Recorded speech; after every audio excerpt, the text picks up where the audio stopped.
Thank you very much, everybody, and thank you for your patience. We don't seem to think we're going to get these screens on, so I expect you need to join the meeting on your computers, should you not be able to see the screens that are currently functioning for the presentations.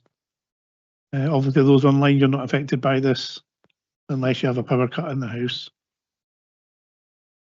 So welcome everybody to today's meeting of the Housing and Social Wellbeing Committee. Can I first introduce the top table? We have Councillor Sheila McCall as the Vice Convener. We have Bailey Mike Williamson, also a Vice Convener. We have Elaine Ritchie, Strategic Lead for Housing and Communities. Arun Singh is the Strategic Lead for Children, Families and Justice. And Jessica Guild, who's Democratic Governance Officer. And we also have Eleanor Lindsay at the end of the table here, who is going to be presenting the first paper. She's just in position early. So do we have any declarations of interest to the papers today?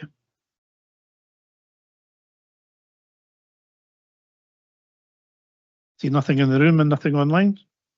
We have the minutes of the previous meeting. Are we happy to agree those?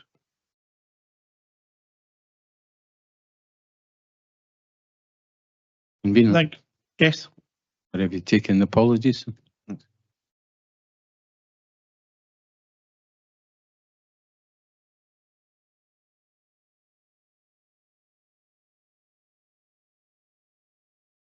Thank you very much, Councillor Duff. Do we have any apologies, and can we take a roll call for the substitutions we have today? Thank you.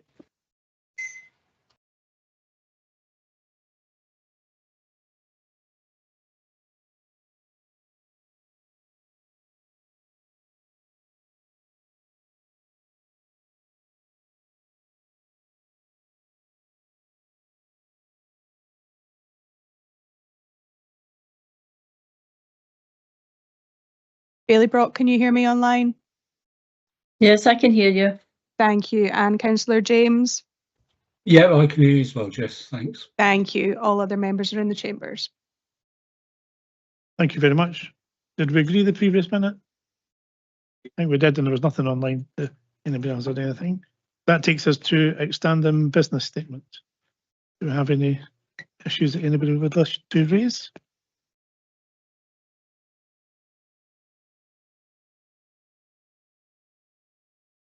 Councillor Barrett.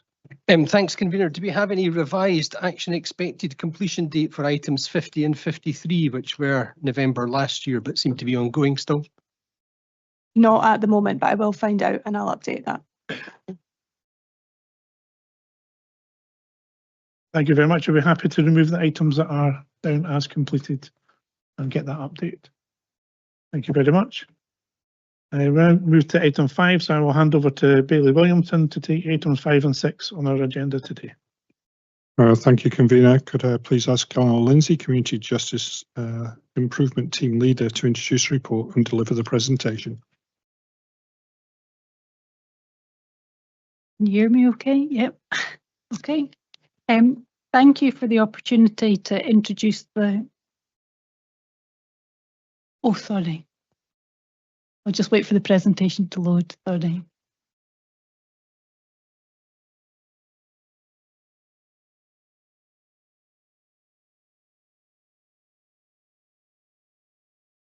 There we go. Okay, I'll start again. Thank you for the opportunity to introduce the Justice Update Annual Report brought to committee today. The report provides an update to committee regarding the work of community justice social work and the collaborative efforts of other council services during the period of 1 April 2024 to the 31st of March 2025. Next slide, please. Before I go on to talk about the work of Perth and Kinross Council Services, I thought it might be useful to provide a bit of context in terms of what is community justice. Community Justice Scotland provide a definition of community justice, and that is community justice is a community-first model of justice where people who have broken the law are held to account and supported to reconnect and contribute to their communities. This means that some people, where it is safe to do so, receive a community-based sentence, and the evidence emphatically shows that community justice can help people stop breaking the law which leads to fewer victims and safer communities. Next slide, please. So this slide provides some background regarding the delivery of community justice in Scotland. The Community Justice Scotland Act 2016 created community justice partnerships in every local authority area in Scotland. These partnerships bring together required national and local bodies, including Police Scotland, Scottish Prison Service, the Scottish Fire and Rescue Service, Skills Development Scotland, NHS, Local Health and Social Care Integration Joint Boards, the Scottish Court Tribunal Service, the Council and representatives from the third sector. When the Act was introduced, the Scottish Government also published a national strategy and an outcome performance improvement framework to guide the work. The first strategy was launched in 2017 and a new national strategy was published in 2022, followed by an updated performance framework. The Act requires statutory partners to work together to create a community justice outcome improvement plan that delivers on the national strategy and performance framework locally. Our first community justice outcome improvement plan was launched in 2027 and was extended for an additional period due to COVID-19. A new community justice outcome improvement plan was launched in 2023. And runs through to 2028. Because of the volume of work and change within community justice, we've got an iterative planning process, so we update our priority actions on an annual basis. And the infographic that I've provided on screen is something that we use as an illustrative an illustrative description of the work that we're undertaking, and we're actually planning on updating that infographic next month. The Act also requires that partnerships report on progress each year to Community Justice Scotland through an annual outcome activity return. And in addition to that, it also requires that a public-facing annual report is also published by the 31st of December each year. This year's report was published on the Partnership's web pages hosted by Perth and Kinross Council on the 18th of December, and the link to this report is provided in the report that's been prepared for committee today. So that's the background to the support that community justice social work are contributing towards. If we could move on to the next slide, please. So the report brought to committee today outlines the community justice social work contribution to the partnership. The community justice social work have opportunities to make recommendations regarding disposal options and to work with people at key stages of the Scottish justice system, namely at the sentencing stage, court stage, serving a sentence, end of sentence, post-liberation. And there's also opportunity for Police Scotland to refer into community justice social work at the investigation and charge stage to request support for people following arrest. Next slide, please. The report brought to committee today outlines the range of disposals justice social work can recommend to the court and offer individuals serving a community sentence. It's important to mention that community justice social work within Perth and Kinross recognise the differing needs between men and women coming in contact with justice services and tailor the support accordingly via the One Stop Women's Learning Service, commonly referred to as OWLS, and the Evolve Men Service. Both services are delivered in a trauma responsive way.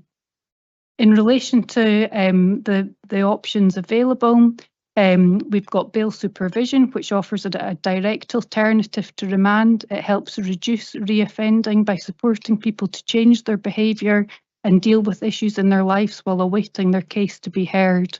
We have electronic monitoring, which enables people to stay in their community, giving opportunity to maintain appointments, routines, while also disrupting patterns of behaviour that may lead to further offending.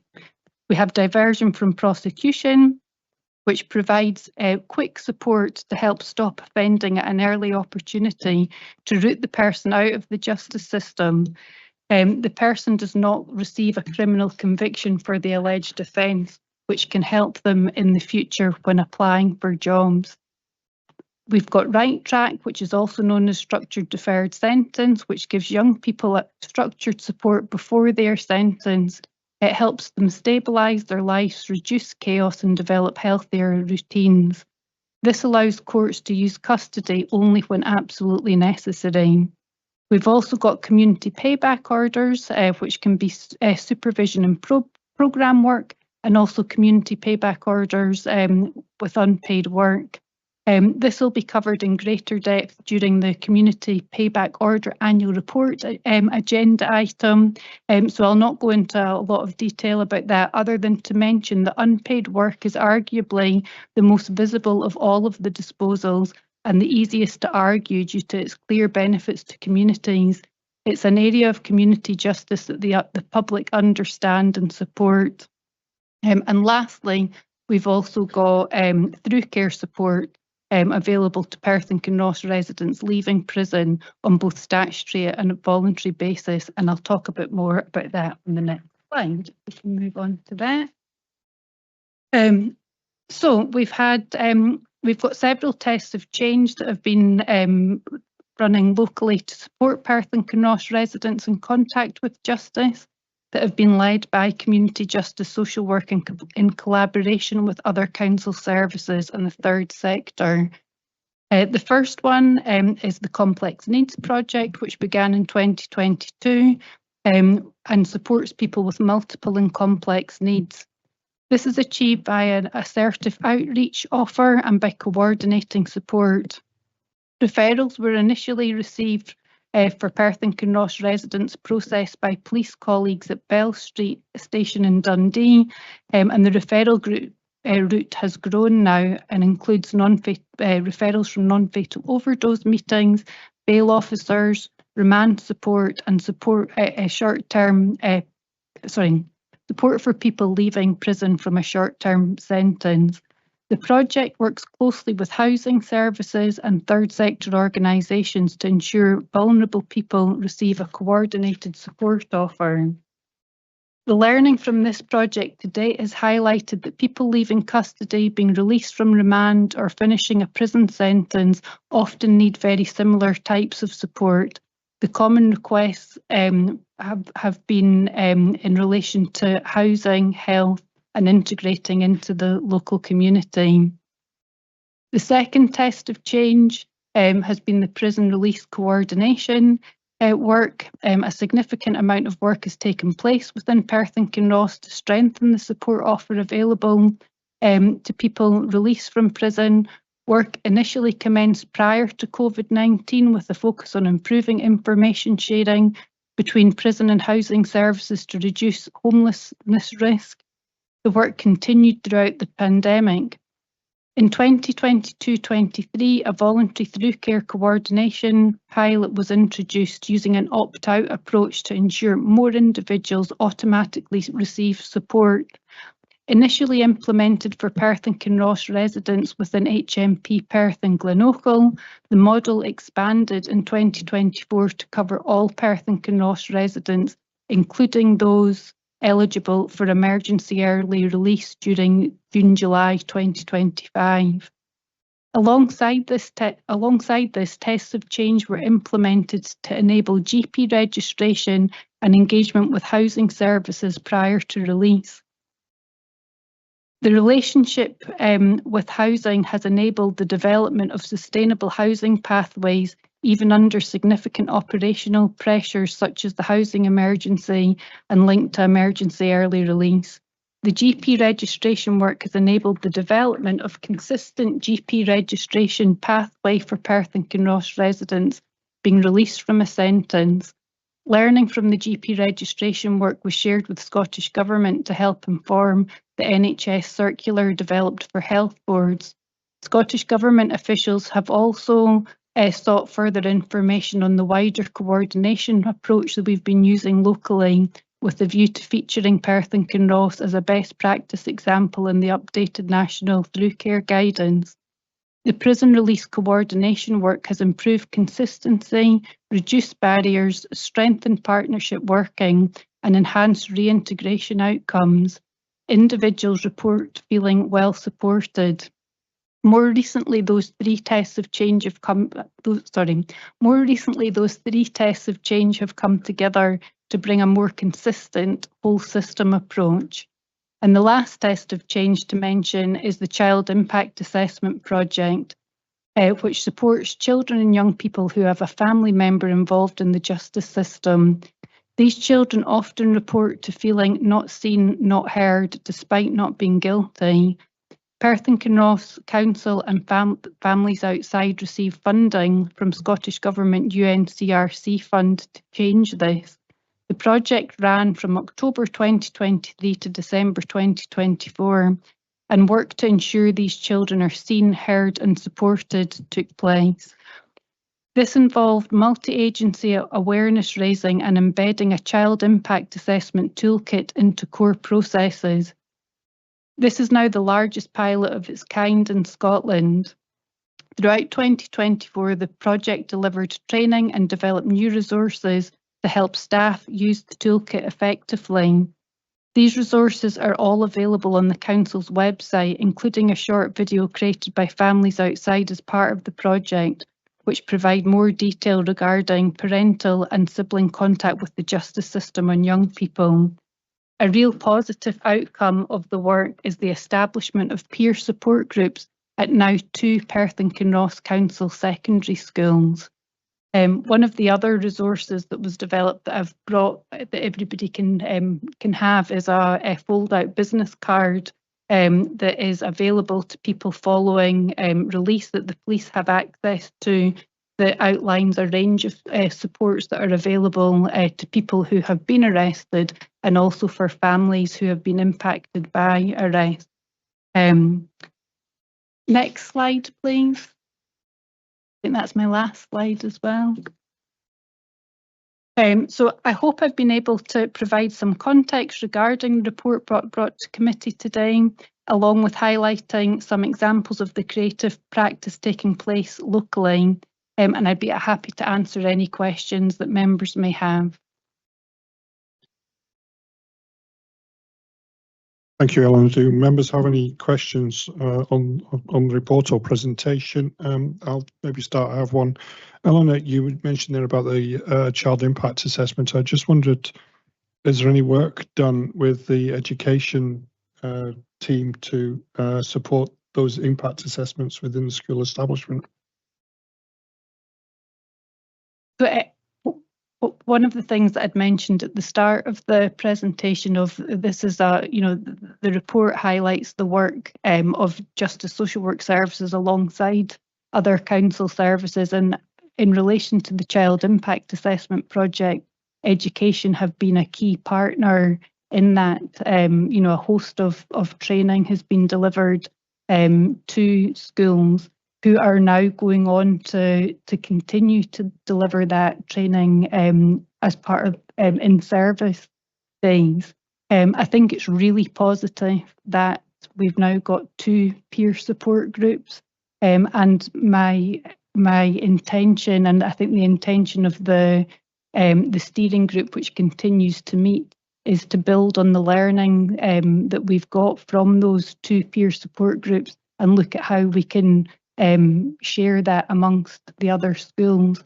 I think a real positive lasting legacy of the child impact assessment work, I think, would actually be peer support groups available within schools, and it's something that we plan to take forward this year. Both guidance teachers from Perth Academy and Bredalbin Academy are going to be joining the steering group, so that we can move that forward. Thank you very much. The first question is Peter Barrett, but is the second question related, Peter? Thanks, Vice Convener. Eleanor, you're right. There is lots of innovation and good practice in the report. I just wondered if in section 3.7 you could tease out some of the improved outcomes or benefits that have actually arisen from the no wrong doors approach to people with complex needs.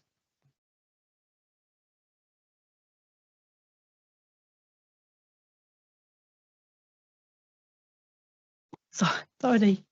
Yeah, I think the no wrong door approach in relation to complex needs has given opportunity to for people to access support and remove barriers. So in relation to the complex needs process, we receive referrals from a range of different organisations, like I said in the presentation, that come in to the complex needs coordinator, who screens those referrals.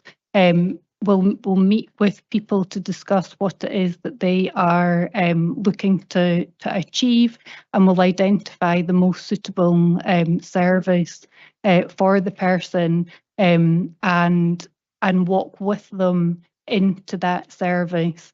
I think one of the other benefits that we've seen over the period of that work is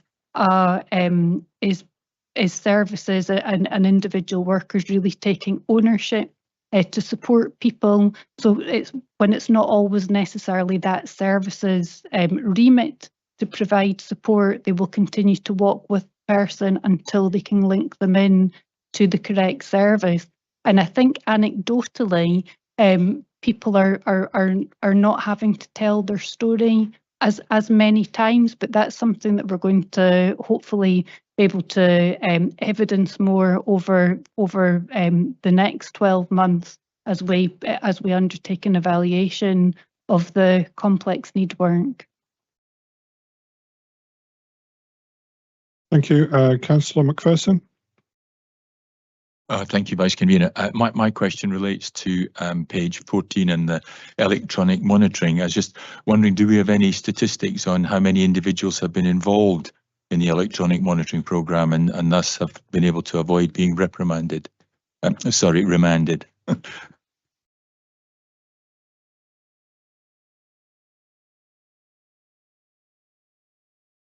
think within the Community Justice Partnership report, there is some information about electronic monitoring numbers.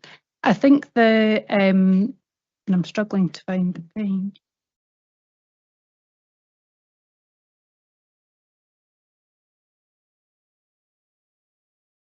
Yeah, electronic monitoring is an alternative to custody, and it's radio frequency electronic monitoring that's used currently, which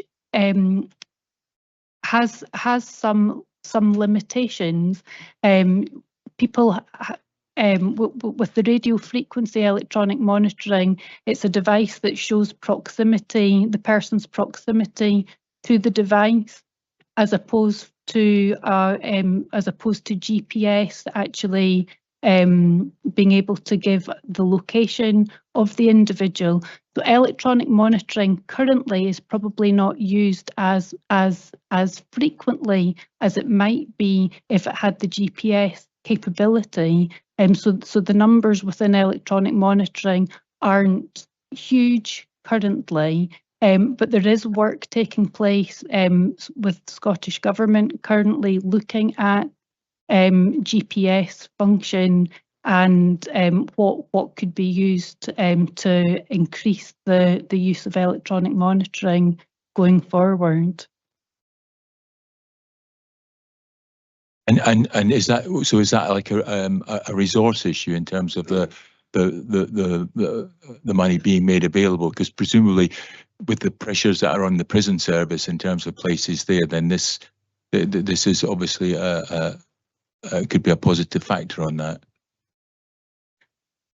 I don't want to speak on behalf of Scottish Government, but I was at an electronic monitoring session yesterday morning where there was a conversation about it. I think they're looking at what's within the legislation currently that will allow for the GPS monitoring to take place. I think the plan is initially to use GPS monitoring in relation to people being released from prison and start off that way and then extend it out. So I don't think that it's money's the factor at the moment. I think it's just working through the sort of the legal aspect of it, but it's definitely an area to watch this space, because I think it's going to be something that offers more options. Thank you, Councillor Braun. Thanks, Vice Convener, and thank you, Eleanor, for the paper and the presentation, which obviously supports it. My question comes down to, and you mentioned it, diversion from prosecution scheme, and it says in the paper you said the person doesn't receive a conviction for the alleged offence. So my question is this aimed at young offenders and or first-time offenders? How does the scheme basically work, and what sort of offences are we talking about?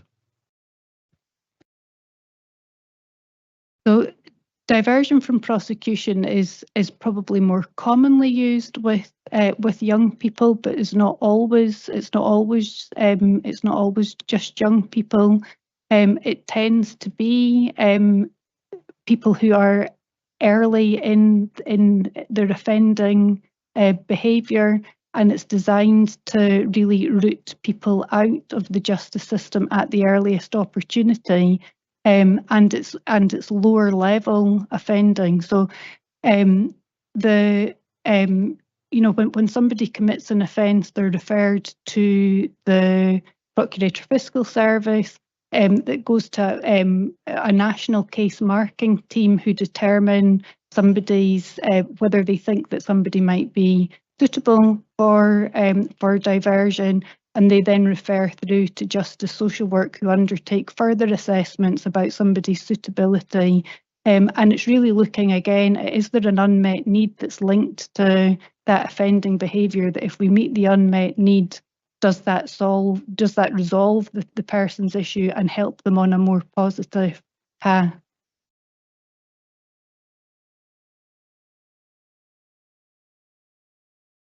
Thank you. Could I have Councillor Mayor, please, return your first question? Thank you, Bailey Williamson. Yes, hi, Eleanor. Thank you. I find this actually a really interesting read, and I very much enjoyed reading it. My question is on the complex needs element. It's on page 13 and point 3.7.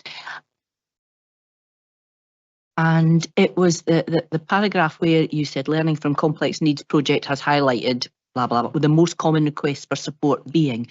And my question was on housing. Now, it's maybe more a housing issue than a justice issue, but my question was, when people are released from prison and they're allocated a tenancy somewhere, what kind of turnover rate do we have for those people? You know, do those ex-prisoners or people under supervision orders or whatever, do they tend to stay in their flats, or is there a lot of turnover and people abandoning their accommodation and whatever? And the reason I asked this was because somebody actually asked me something very similar about this on a doorstep at the weekend. Thank you. Thank you for the question. We monitor tenancy sustainment rates on an annual basis, and it's an indicator that we have to provide to the Scottish Housing Regulator, and we break it down because any tenancy failure in the first 12 months is classed as a failure to us. So we look at exactly why that tenancy ended, and prisoners don't pop up in those, maybe one or two, but there's a reason for that, and sometimes it's a positive reason in that they've secured alternative housing because of employment or a relationship change, but they don't feature highly within those reasons. Death's the main reason for our tenancy sustainment rates, and sadly we can't prevent deaths where we can. Thank you very much. Councillor Forbes, followed by Councillor Smith. Thank you. Under the section bail supervision, it tells us additional staff were recruited to accommodate this change. I was just wondering how many additional staff and where does the money to pay for these additional staff come from? So the bail supervision initially was offered to young people under the age of 25, and that was delivered by the Young People Services within Perth and Kinross. When the decision was made to offer that wider, 2 new members of staff were recruited that sit within justice social work.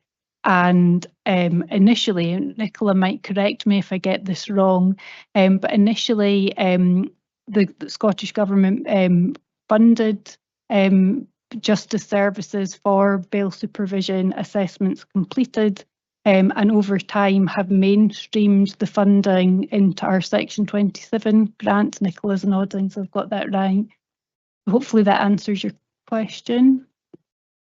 Yeah, I just wondered if it came from our budget, as in Perth and Kinross Council's budget, or if it comes from somewhere else, but you're reassuring me it comes from somewhere else. Yeah, so justice, community justice social worker grant funded and are funded via the Section 27 grant. So it's not council it's not council funded in terms of the bail supervision. Thank you, Councillor Smith.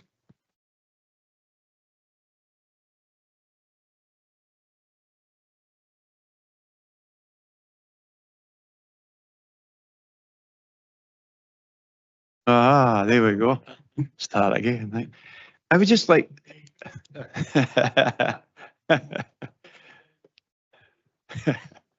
I'd just like to get something clear in my mind here. The presentation you had, the prison release coordination, you had up on the screen here, because obviously there's Perth Prison.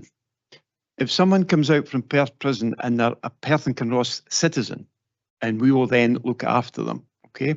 What would happen in the situation if someone from Edinburgh, Glasgow was released, but they didn't want to go back? They wanted to stay in this. Do we look into that? Do we have to take care of them? Is it an obligation to take care of them? Thank you. So if you'd asked that question a couple of years ago, the answer would have been different, because in the past there was people were required, I think, to return to where they had a local connection, but that local connection more recently has been removed, and people can therefore decide on release where they're going to reside, unless they're being released with specific licence conditions and they're still subject to supervision. There's maybe more requirement for them to return to the local authority area that manage those conditions. So I think, you know, within Perth and Kinross, we see people choosing to reside here from other local authority areas, but equally there'll be Perth and Kinross residents who decide not to return here and go and reside in other local authority areas. And I can't tell you at the moment whether that balances out. I think that's something that's going to need to be looked at over a longer period. Thank you very much. Thank you. Thank you. Could I now return to Councillor Barrett for his second question? Yeah, thanks, Vice Convener. My second question is with regard to the child impact assessment, and the report says it's the largest pilot in Scotland. So I was just wondering how many children the project covers, and again, you know, what sort of outcomes is it achieving? You know, can we demonstrate in what ways children are being heard and seen more effectively than they were with the toolkit? And I think, if I picked you up correctly, you might have said that it was opt-in.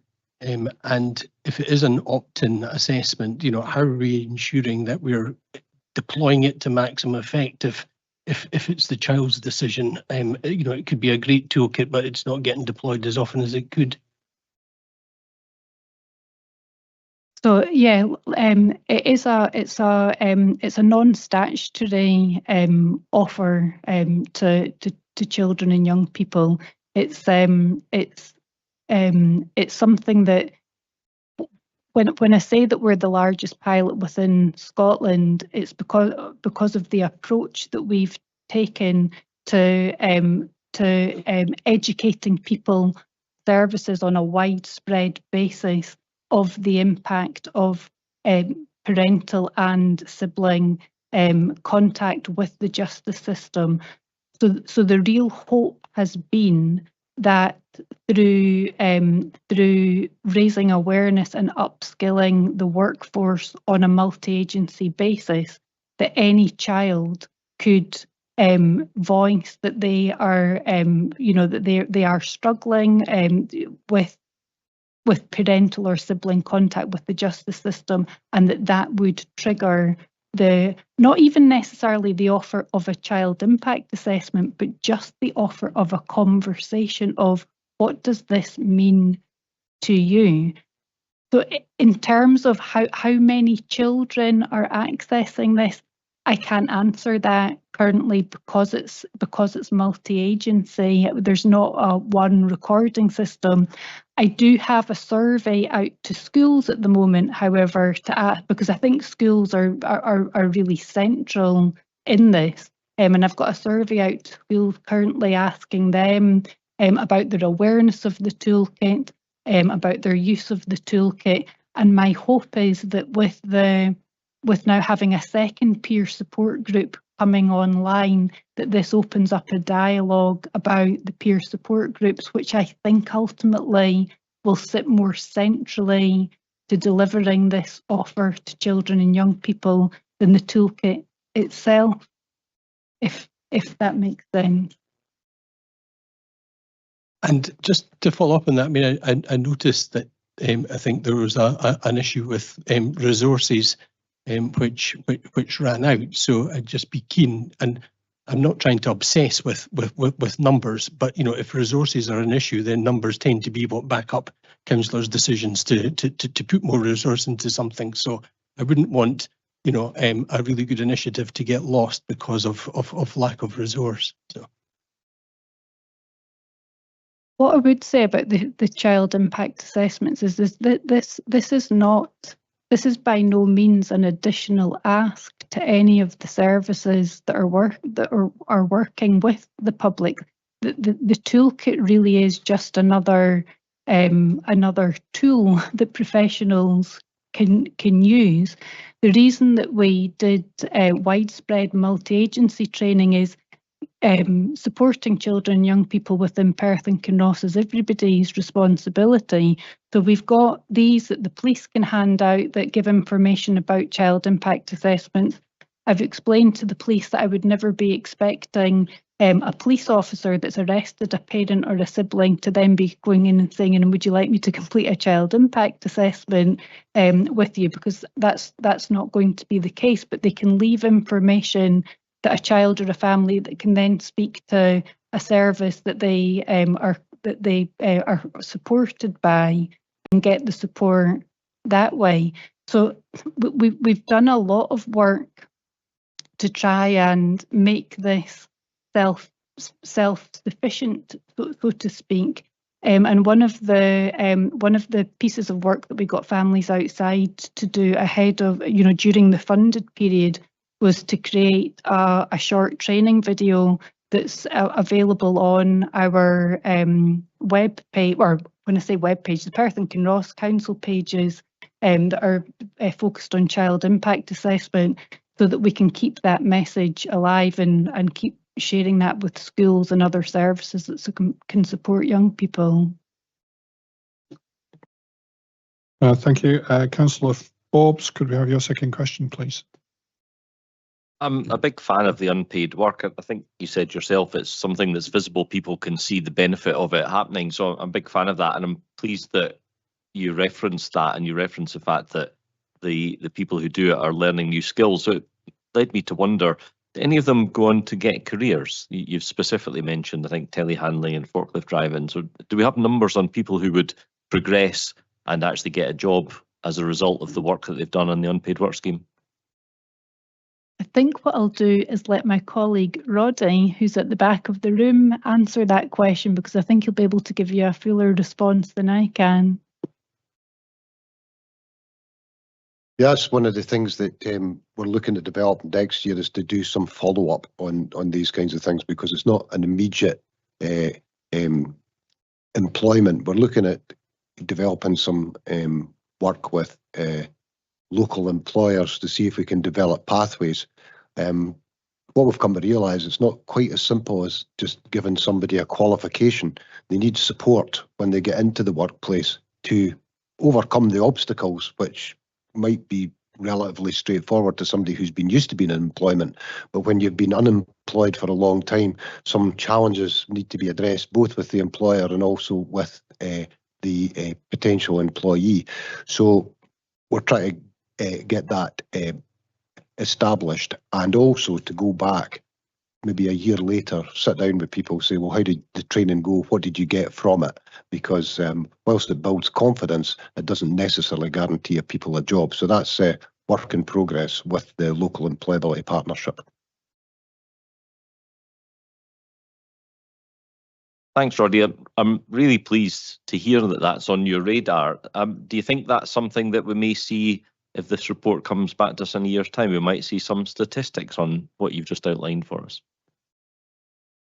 I'm hoping so, and probably within that as well, some case studies. We have some good news stories we're aware of anecdotally. One which strikes me was of a man who had not worked for many, many years, had suffered from significant substance alcohol dependency, was in his 50s, and as a consequence of his training at West Bank for a relatively minor piece of offending, got a job in a warehouse and had started to address his alcohol problem as well, and that was really uplifting for us. But again, we don't have the resource to go out and really proactively find out these stories, but that's something we're hoping to do we intend to do next year, if we get our No One Left Behind funding again, which is much appreciated. Thank you. There doesn't appear to be any further questions, so I'll now move the report. The Justice Update provides an outline of Perth and Kinross Council's contribution to the Community Justice and Safety Partnership during the reporting period 24 to 25. You are asked to note the approach being undertaken by Perth and Kinross Council teams in respect of the Community Justice and Safety Partnership and the content of the 24-25 public-facing annual report. We heard in the presentation undertaken by Eleanor the breadth of work undertaken across the partnership, which is aimed at reducing reoffending. I am confident the partnership will continue to work closely to deliver on the Community Justice Outcome Improvement Plan, and you are therefore asked to note and endorse the report. I'm happy to move the report. Could I ask Councillor McEwen to second the report? Thank you very much. I'm happy to second this report. I'm pleased to see that the complex and organised release from prison is something that we proactively engage with. This is a topic that is discussed nationally at COSLA Justice Committee, and there are different challenges across Scotland for this, and I think we do a really good job in this. No Wrong Doors, looking at ensuring that first-time offenders and youth offenders, that we engage with them positively to try and stop them getting into a justice system that seems to take hold of them if that is allowed to happen. And doing things that prevent that, I think, is definitely the way forward. And I think I agree with Councillor Barrett in his discussion about the child impact assessment stuff. I think it's really important that we support children and families that can be affected by the justice system and help them in their lives so they can have the best outcome for themselves as individuals. Thank you. Thank you. Do members have any comments on the questions? On the report, I do apologise. Councillor Forbes. Yeah, thanks, Vice Convener. This is it's good news, as it always is in Perth and Kinross Council, it seems, in this kind of area. But I just want to reiterate, I'm really pleased with the response I had to my question on unpaid work. I'm a really big fan of that because I think it meets lots of objectives. One, it's punishment, which is essential. People are probably forced to do stuff they maybe don't want to do. Members of the public see it happening and understand why it's happening. Members of the public benefit from the work that's been done, and if people learn skills, and hopefully we'll learn next year that they might actually get some jobs out of it, then I reckon that's a really good thing all round. And can I just say well done to Roddy, who's obviously aware of the budget process as well, and going and getting his bid in for some funding from all of us. So well done, Roddy, on that. Thank you. If there are no further comments, Well, therefore, if there are no amendments, can we agree the recommendations as set out in the report? Thank you. Members, we now move on to paper 6. Could I ask Nicola Rogerson, Community Justice Service Manager, to introduce the report and deliver the presentation.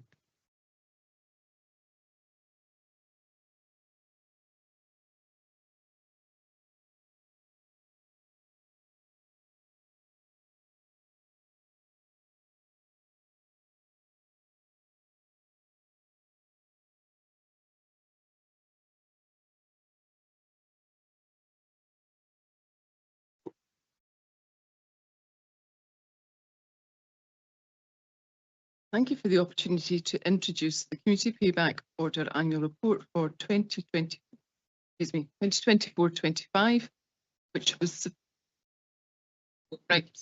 sorry, is that a bit better? Okay, which was submitted to Community Justice Scotland in October 25. This year's report adopts a revised format and focuses on key areas of justice social work activity, including reducing the risk of reoffending, addressing underlying needs, delivery of the unpaid work and other activity, and the benefits, challenges and service improvements across community payback orders, and also improvements through collaboration and partnership working. Next slide, please. To provide context, this slide, courtesy of Community Justice Scotland, outlines the court process. Following conviction, the Sheriff requests Justice Social Work to prepare a report, and this covers the person's personal history, current circumstances, attitude to the offence, which is an evaluation of the person's understanding of their offending behaviour and the impact on their victim, an assessment of their level of risk and needs. So Justice Social Work use structured risk assessment tools to assess a person's likelihood of reoffending and harm to others, and identify the needs linked to their offending and what needs to be addressed to reduce it, and also relevant victim information and considerations and available sentencing options. This information supports the Sheriff to make a sentencing decision, and if a CPO is imposed, the report information will be used as a starting point to develop a case and intervention plan. The Sheriff may impose a range of requirements depending on the nature of the offence. Next slide, please. These are the CPO requirements, and the chart outlines the number imposed and trends since 2018-19. Most orders include a supervision requirement managed by a Justice Social Worker, the exception being if it's an unpaid work order only. The Justice Social Work Service is constructed around gender-specific needs, for example, the One Stop Women's Learning Service, which is our service to women, and Evolve, which is the service for men in the community, with all staff trained in trauma-informed practice.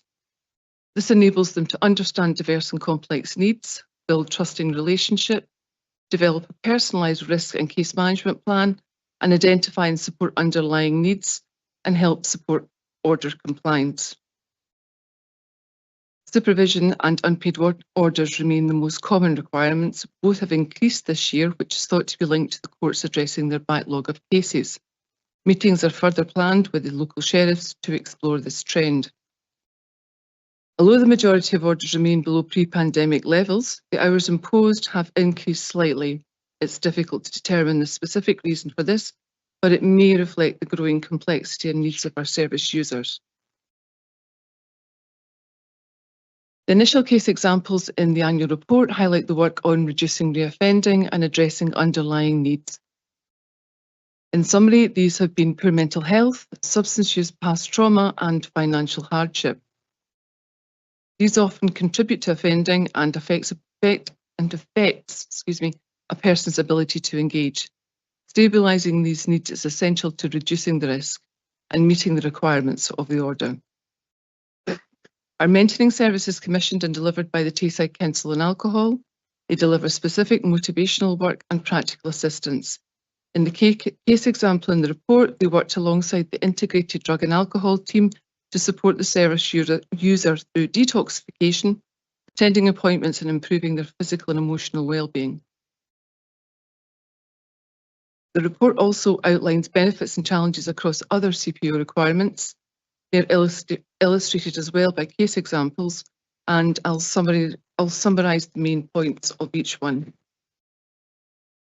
For the compensation requirement, it notes how financial hardship and poor mental health can affect compliance. Just as social work, therefore links with service users or links service users to relevant support services and negotiates realistic payment plans with the court. Programme requirements. The TAPE project based in Dundee delivers the group work element for the Caledonian programme, which is their domestic abuse programme for perpetrators. And moving forward to Change, which is the sexual offending programme. Often there are waiting lists to start a programme, and if the person has caring responsibilities or travel difficulties, this can impact on their ability to engage. Individual work is therefore offered by Justice Social Work to maintain motivation and thereby reduce the risk of reoffending. For conduct requirements, effective risk management is the example relied on, effective risk management is the example relied on for I've missed a word out, for open communication and collaboration to support compliance. Because of this, the service user, who was a sexual offender in this case, agreed to the digital devices being checked, and that provided the evidence to then apply to court for a variation for their CPO. Alcohol treatment requirement. The case example highlights the joint work between Justice Social Work, NHS partners, the mentoring service and the specified workers. Specified workers, I think, were mentioned in the last report. These are based in justice. They are offered smart recovery, relapse prevention and coping techniques to service users.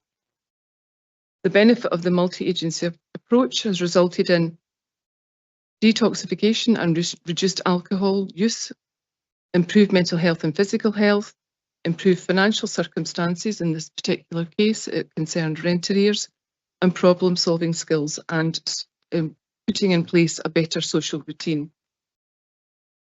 The drug treatment requirement, the example here echoes similar themes to the alcohol requirement. Of note is the training in dry blood spot testing by the specified workers and their attendance at the non-fatal overdose meetings and work with service users on harm reduction. The mental health treatment requirement, the case example illustrates the issue of accessing mental health services and difficulties with the referral process. The proposal to mitigate this is establishing a protocol and standardised referral process along with collaborative training between Justice Social Work and mental health services. This would help secure timely access to treatment, achieving better outcomes for service users. Next slide, please. The work of the unpaid work team is illustrated by case examples in the annual report. As noted in the committee report, unpaid work requirements have increased in length this year, although new orders made remain below 2018 and 19 and 2019 and 20 levels. In the main, the team receives referrals from schools and community groups, older people, people with disabilities, local clubs and committees. They operate across the whole of Perth and Kinross, and the service is flexible enough to adapt and respond to additional court demands should numbers continue to increase.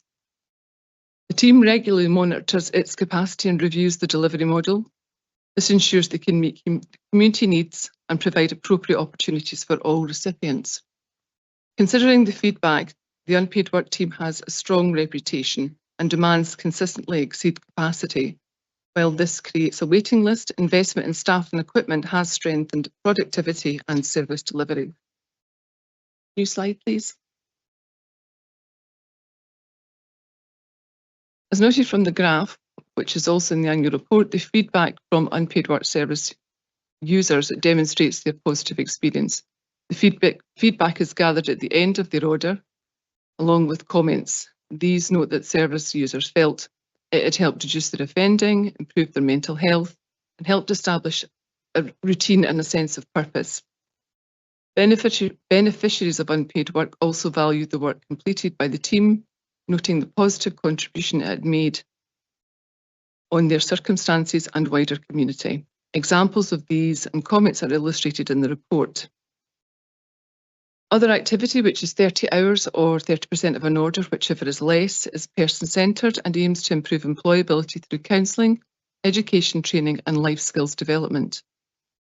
Examples in the report include accredited training in forklift, mini digger and plant machinery at Westbank, personal development through opportunities through the Venture Trust, and online courses. I think the examples in the report mentioned first aid and Open University modules. Next slide, please. These are examples from the report which highlight improvements, collaboration and partnership working around CPO activity. In relation to funding, in addition to the Scottish Government Section 27 grant, which funds justice social work, additional funds were provided during the COVID period to support service delivery. These have since been baselined into the grant, which has allowed the service to secure staff previously on fixed-term contracts and achieve better service and financial planning. However, the Caledonian programme funding has not increased since it was implemented and is subsidised from the Section 27 grant. The same situation applies to our partners in Dundee, and there are ongoing discussions to identify and agree a sustainable delivery model as we go forward. Access to services, as mentioned, domestic abuse and sexual offending programme group work is delivered by the TAY project based in Dundee. This can create barriers for Perth and Kinross service users, and a pilot to deliver the Caledonian programme at the office in Perth was planned for 2025. This took place and actually was very successful. Specified workers, a test of change, jointly funded with the Alcohol and Drug Partnership, employs 2 specified workers to provide practical, motivational support for people subject to drug and alcohol treatment requirements.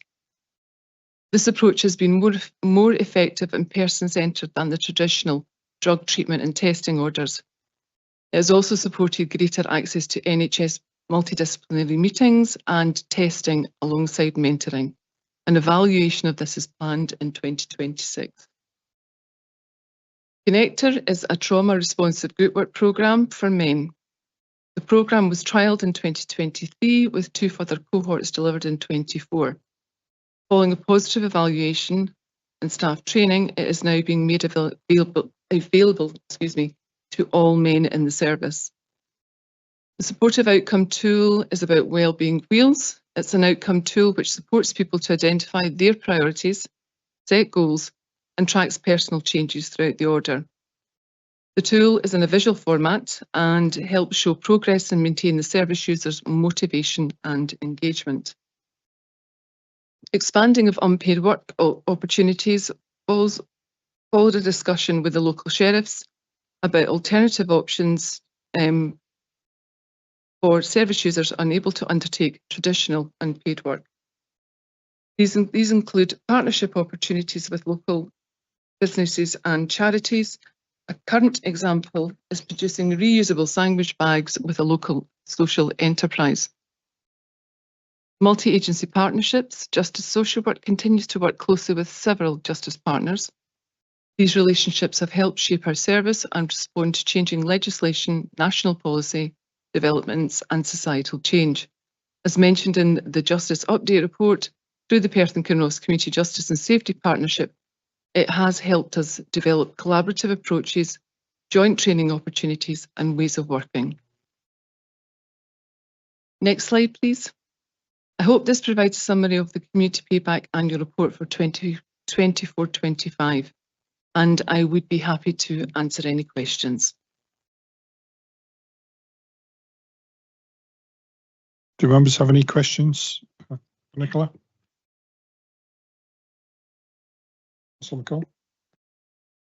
Thank you, Nicola. That's a really interesting report. My question really is around, in the case studies you've indicated alcohol on perhaps even a wider substance abuse issue, but it's becoming increasingly acknowledged that substance abuse very often is related to mental health issues and challenges. So I'm just wondering how, and although you mentioned mental health support throughout, it's almost dealt with as 2 separate things, whereas in fact they're almost interdependent on each other. So I'm just wondering how that is moving more towards that approach, that it's a single issue with two different presentations.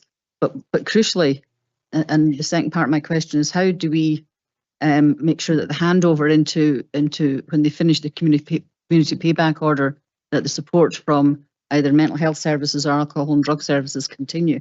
Because the solutions to those sorts of issues tend to be long-standing and deep-set, and may not always be able to be resolved in a sustainable way through a community payback order system. Thank you. Thank you, Councillor McCall. I think in relation to mental health services, I mean, we know we have had a few challenges within our service and making those connections. I think it's actually a very good point that you make about it being a wider issue and certainly linked to substance use and to other factors which are affecting the cohort of people in the justice system. I think it's something we have been talking about, to actually look at expanding the role of our specified workers, but it's how we get our links into the mental health service. And that is something which I think we would probably envisage working on in the next year. Thank you, Councillor Duff. And thank you for the report. I was interested in the community payback orders, and I wondered, is there a time limit for someone completing a community payback order? And what is the process then if an offender accepts the order but then fails to engage with the team on it? Thank you. Thank you. Yes, there are time limits on unpaid work orders. I think it's up to about 300 hours. But it really is for the sheriff to set what that time limit is for the person to be completing their order based on the information that we provide to the sheriff at court. If they don't comply, we will endeavour to find out what the situation is, to engage with them, to see if there's something which is maybe prohibiting them, or there's a barrier for them actually getting to unpaid work and getting to complete their order. We would try to be as flexible as possible with people, but there are points where if we assess that someone is not engaging the way that they should be, we would then be returning that to court. Thank you, Councillor Forbes. Thank you. On a similar point to Councillor Duff, actually, coincidentally, it's about the same chart. So chart 5, reasons for CPO terminations. Those figures give us the percentages, but not the numbers. And you may not have this information with you, and I apologise. It was only last night I read them. Otherwise, I would have given you some pre-warning. But do you have the numbers for each year as well as the percentages?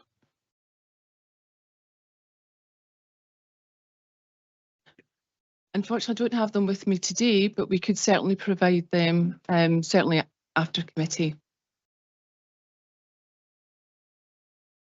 That would be great if you could. And can I just ask, on the little block on the left, it gives reasons. So successfully completed, dead obvious, revoked, breach, probably makes sense to me as well. I wondered about review and other reasons. Could you give me an example of what they would be?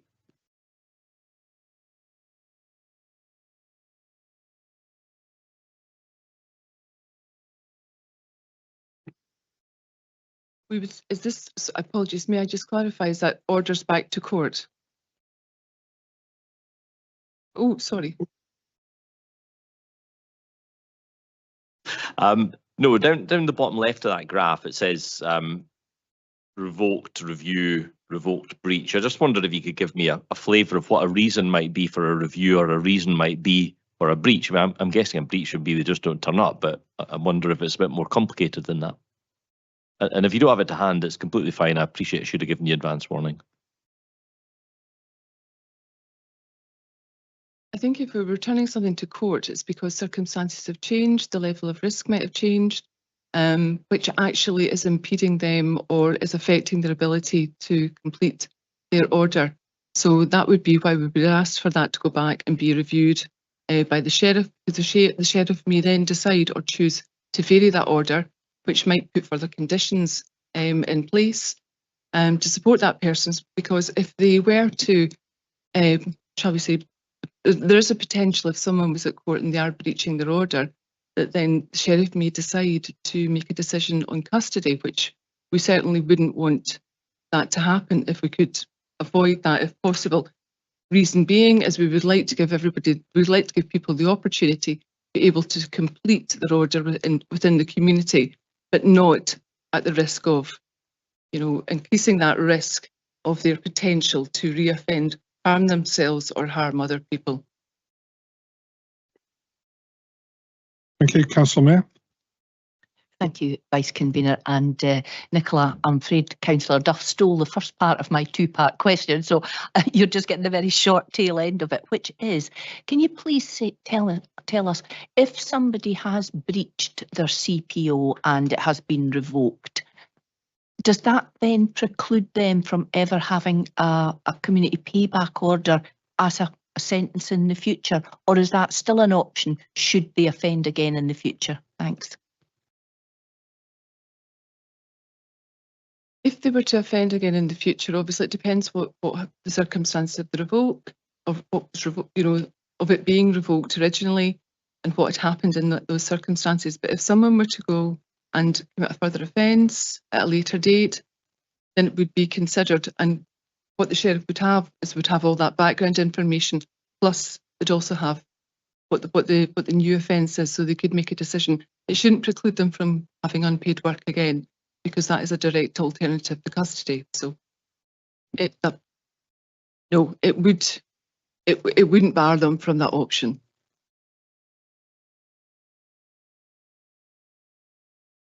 Thank you. So it's still an option, all things being taken into consideration. Thanks for that. Okay, thank you. Councillor Peter Barrett. Thanks, Vice Convener. In the report, we've got two really encouraging case studies. Sean's alcohol treatment requirement and Chris's drug treatment requirement, which seem to have led to positive outcomes. We've then got a horror story in the shape of the mental health treatment requirements, which just seems to be systematic failure at every stage. So I commend your courage in putting that in the report, but I would like to ask the Chief Social Work Officer, what are we doing to ensure that if sheriffs put somebody on a mental health treatment requirement, that there's actually the ability to deliver on that? Because otherwise people are going to go to jail because they haven't been able to fulfil the requirement. Thank you, Councillor Barrett, for your question. As Nicola said, before or at the time of sentencing, social workers will always do a suitability assessment in terms of the sentencing options that individuals have. So they will go through the range of options to determine what's suitable. In terms of mental health requirements, there will also potentially be liaison with colleagues within health as well in relation to what potential treatment plan would be in place for those individuals. As Nicholas said, circumstances can change quite considerably for those individuals who are on any one of those kind of conditions, which impacts on compliance at different points. What we do as a service is that we do ensure that we have good liaison with our colleagues in other parts of the services. As Councillor McCall said, substance misuse and mental health is quite clearly linked. We have good links within our IDOT teams to ensure that there's that wraparound support that's provided. Where we have individual specific incidents where cases or individuals aren't complying or the kind of case isn't going to the direction and is actually creating more harm, then the expectation would be that managers within services would be liaising to determine actually what supports could be put in place. Justice social work is in quite a tricky position because it's perceived to be an agent of the court, because what we are doing is administering sentences that have been imposed by the court. So ultimately, if things aren't working out, we have a responsibility to let the sheriff know that compliance hasn't happened or there's been further escalation of risk in and around that. But I suppose as executors of the sentences, is incumbent on us to ensure that we're liaising as far as possible with our partners to make sure that we provide individuals with the best chance of success. Okay, I mean, the first paragraph of the case study seems to indicate that it was, the council and the health service not getting their acts together over what looks like a, extended period of time. So, that seems worrying to me. The second part of it, okay, there was issues with regards to the person and, who the order was imposed on, but, the description of what went wrong to start with, which I would suggest kind of, set somebody down on the wrong course anyway, isn't good, and you wonder how many more Andrews are there, in the system, and if there's a lot more, or even if there aren't very many more, what are we doing to resolve that? Yeah, thank you for that. I mean, clearly lessons have been learned from that case study, and we'll continue to reflect on practice. And we have good systems in place that encourage our social workers and our paraprofessionals to communicate when cases or relationships aren't working well. Our recent kind of evaluation from the care inspectorate spoke really positively in terms of our workforce and in terms of the partnership working that we have, and we'll continue to build on that where we see it's not working. But thank you for highlighting that. Thank you, Councillor Braun.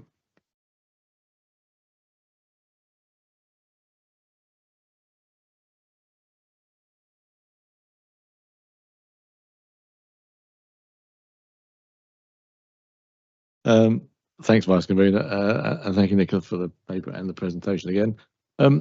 Looking at page 8 of the report, we're talking about training people for forklift driver, elevated platform worker, mobile dig and dump truck driver. All these are relative skills in construction and probably even demolition. So, and I couldn't see anything in the report, so I'm wondering, do we help them find work after the CPO's finished, the unpaid work order? Do we help them find something to do? And obviously that would be a step away, perhaps further step away from offending. Thank you, Councillor. I'm going to call upon my colleague, Roddy Ross, as the team leader who oversees the unpaid work activity, to answer this question. Thank you. Sorry, I'm not sure I heard entirely because you're behind the pillar there, so I couldn't hear it entirely. But it was about, what do we do to try and support people into work after they've done their training? Yeah. Right now, not a lot, but we're looking at trying to follow that up next year, as I said earlier. People who have offended, and most of our training goes, but not exclusively to offenders, but most of the people who we train who are offenders are very often a long way from the workplace because of all the issues that Nicola's described in her presentation. We have had discussions with our colleagues in the Employability Partnership and also in Skills Development Scotland about looking at employability also in the context of career advice, which I was surprised to learn are entirely different things, one being about skills and one being about behaviours and attitudes. So we're gradually, I think, starting to understand that we need additional supports that we need to put in place, and also additional connections with local employers. We're looking at the likelihood of jobs being created in the community, and construction is a key area for growth that we've seen from the Employability Partnership figures. So that's why we've focused on that, and also it sits quite comfortably with what we do. So there's a lot of work still to be done. I think we've got a lot more to contribute, and I think following up and try to find these stories, success stories, and learning from them, and also the stories where we haven't made an impression. So again, we'll look at that next year and see how that develops. Thank you both. Thank you very much. Councillor Smith, and then we'll move on to second questions. Thank you very much, Vice Convener. We are lucky that we get all these statistics in front of us here, okay? But my question is, what about the victims of crime? Let's say somebody has had property damage, etc., etc. Now, they will know that in the court judgment what was handed down to the particular person, etc., etc. Do we then let them know, or is that information from the court that they have done, they have actually completed it? Because if somebody, for instance, has damaged property and they've got 200 hours and they think, okay, that was it, but have you done them? But they don't know. They don't, I don't think they see that. Do they get told the result? Have they finished their sentence type of thing?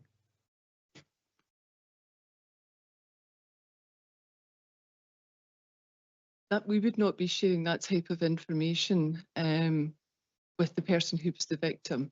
Certainly there is things like the victim notification scheme. So if somebody is sent to custody, sent to prison, then there'll be a marker put on there, you know, the victim notification scheme, where they maybe be being told about somebody might be getting home leave, out for special escorted leave, or maybe having some form of community access, and obviously from the point when they're eventually released, but not for someone who's on a CPO with an unpaid work requirement.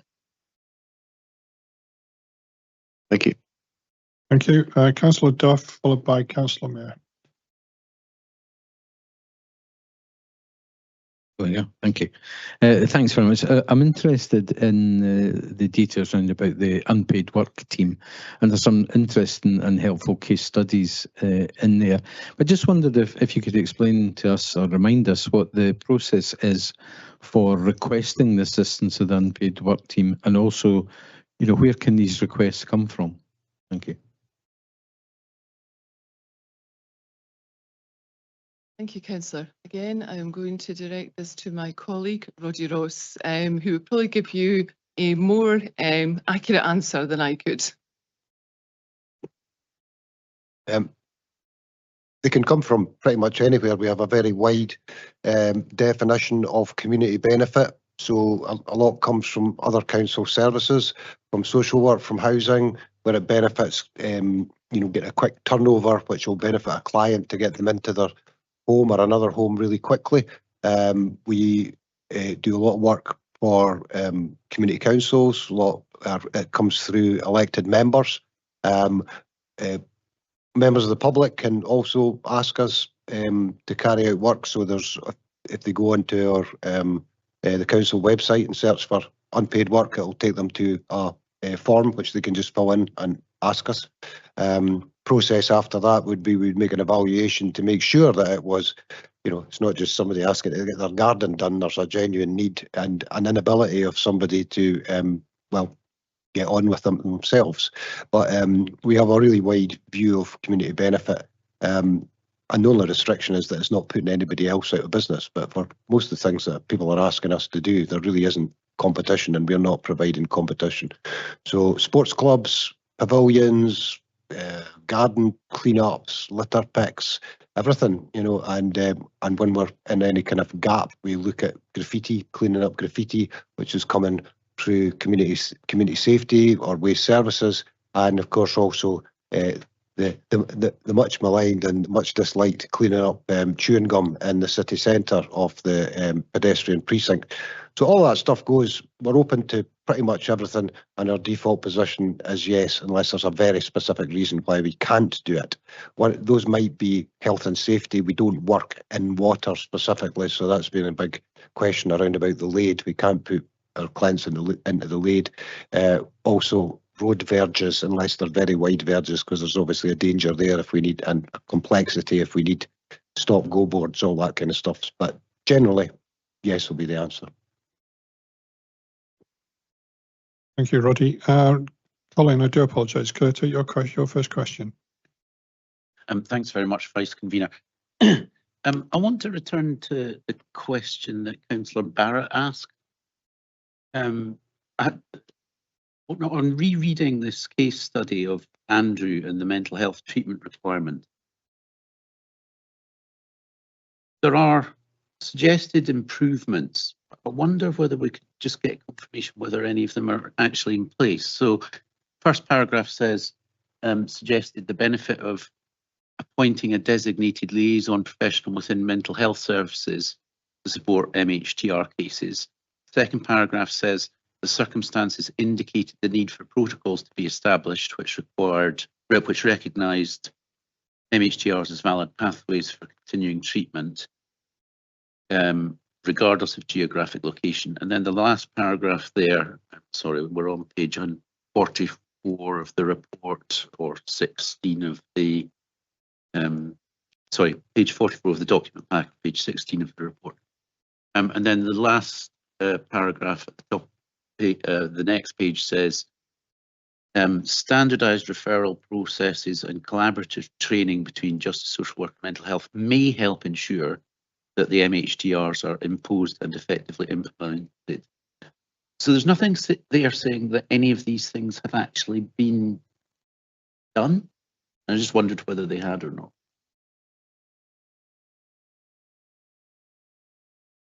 As yet, no, these have not been done.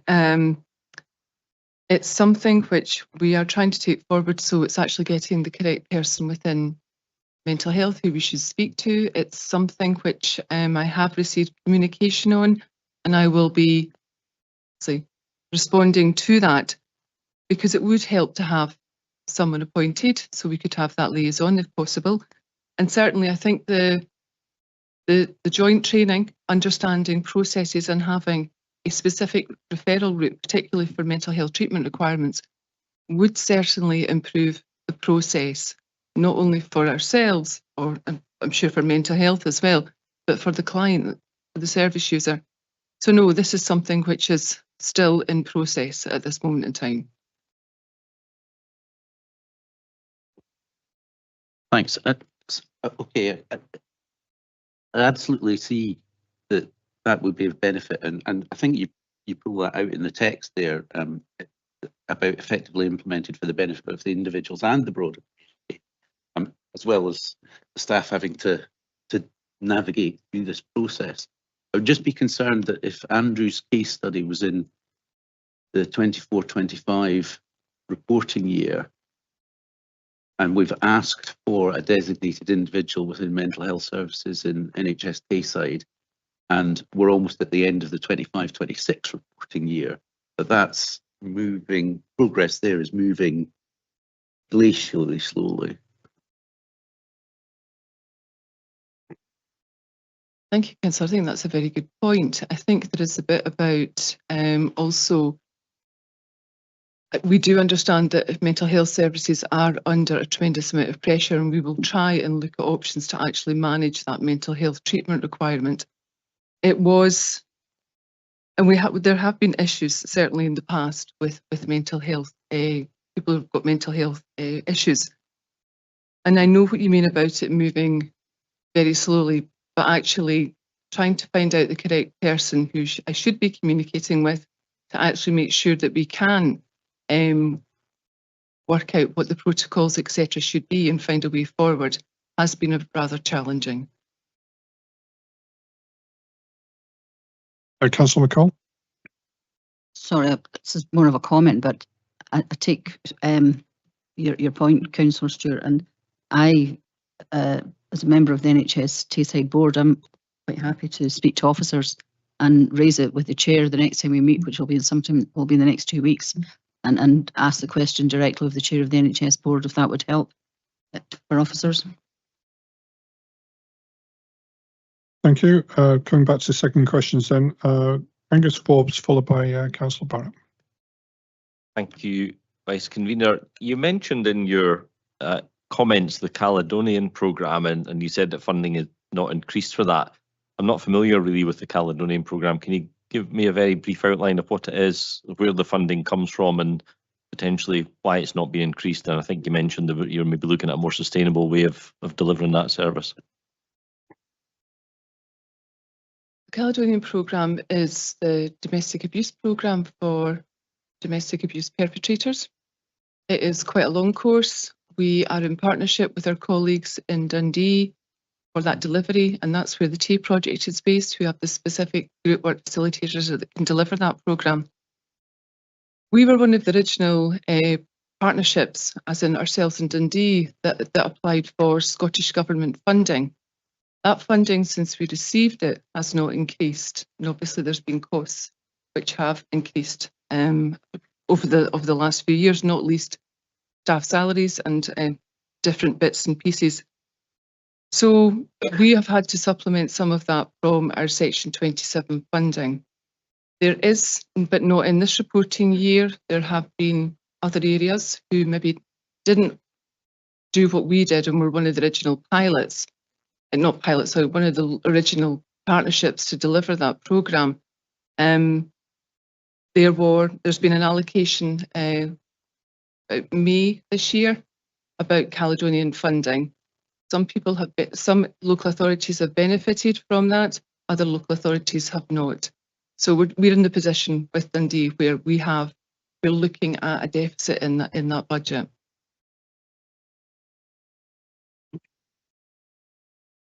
Thank you. So when you say some have benefited and some haven't, are we one of the ones that hasn't benefited? Yeah, I mean, I think what's really important, Councillor, is that the position that Perth and Kinross finds itself in, along with Dundee, isn't unique to us. There's a number of partnerships across the country. What's happened is, as Nicholas described, as the Caledonia programme has now been extended Scotland-wide, what government have done is they looked at the funding formula that was originally used, and I think it was kind of several years out of date.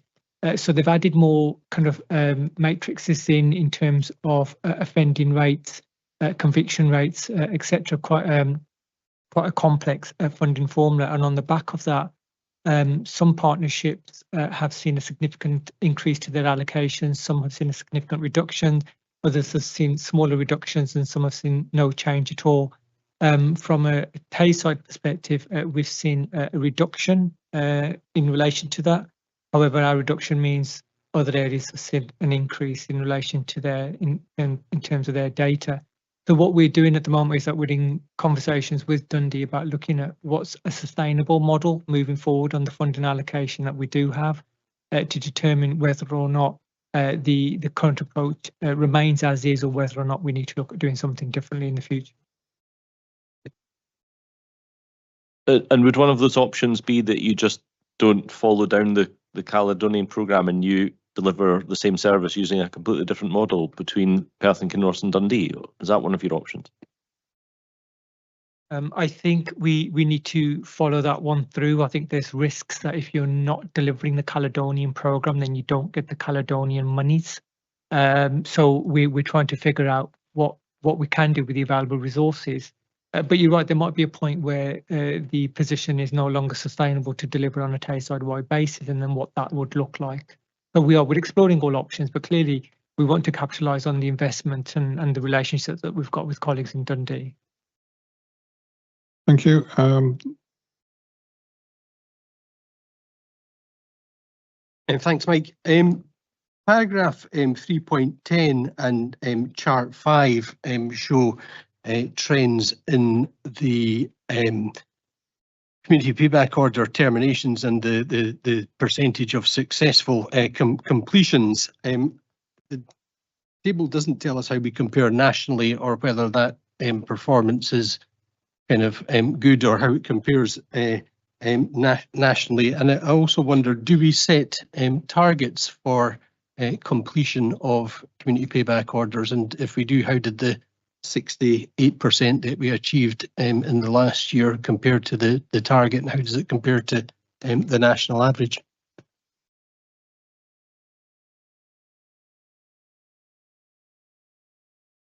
Thank you, Councillor Barrett. This information would be part of our aggregate return, which we will obviously send to Scottish Government, and this will be worked out by our Performance and Information Officer in our service. And looking at the Scottish data, I believe that we are just sitting underneath the national average, which is about 71%. If in future this would be helpful, I can certainly incorporate what the national information is in the national average, so that it could give a better understanding and comparator for Perth and Kinross. You're not aware of if we set a local target?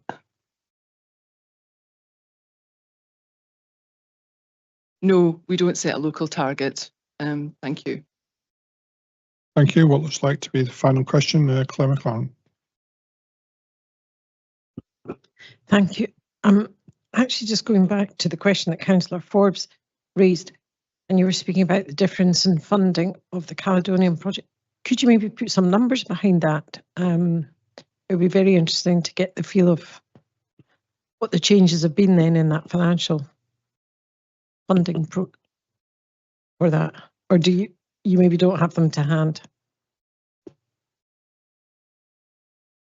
Yeah, we don't have those to hand. We can have a conversation off table in relation to that. Happy to do. Okay, thank you. There doesn't seem to be any further questions. So members, I'll move the report. The Perth and Kinross Community Payback Order Annual Report for 24-25 highlights how the Community Justice Social Work and Unpaid Work team have focused on reducing the risk of reoffending, promoted engagement and addressed the underlying needs of those in the justice system. It also highlights the challenges and improvements for future service delivery and how these are being addressed. The activity of both teams continues to demonstrate innovation and value it provides to both individuals and communities across Perth and Kinross. The continued strength in the delivery of the service is evidenced through its collaborative and partnership working, which is embedded in the Perth and Kinross Community Justice and Safety Partnership. You are therefore asked to note and endorse the report, and happy that we moved to do so. Could I ask Councillor McCroon to second the report? Thank you very much. First, I'd just like to say I think both the questions raised by Councillor Barrett and Councillor Stewart have raised an action report to get a detailed answer on that, and that can go into our business report. And again, from Bailey McLaren regarding the finances, so that the committee can be aware of those numbers as well. So there'll be two actions related to those issues. I'm going to second this report. I think that community payback orders is about breaking that chaotic cycle. It is about encouraging those positive relationships and trying to get people to break away from those negative relationships and behaviours that have led them to where they are. And I think this paper demonstrates that we do this well in Perth and Kinross, but I also think it demonstrates that we have challenges. I do think we have a team that is positive with those challenges and wants to take them forward. Thank you. Thank you, members. Do members have any comments for the report? Councillor Mayer, followed by Councillor Barrett.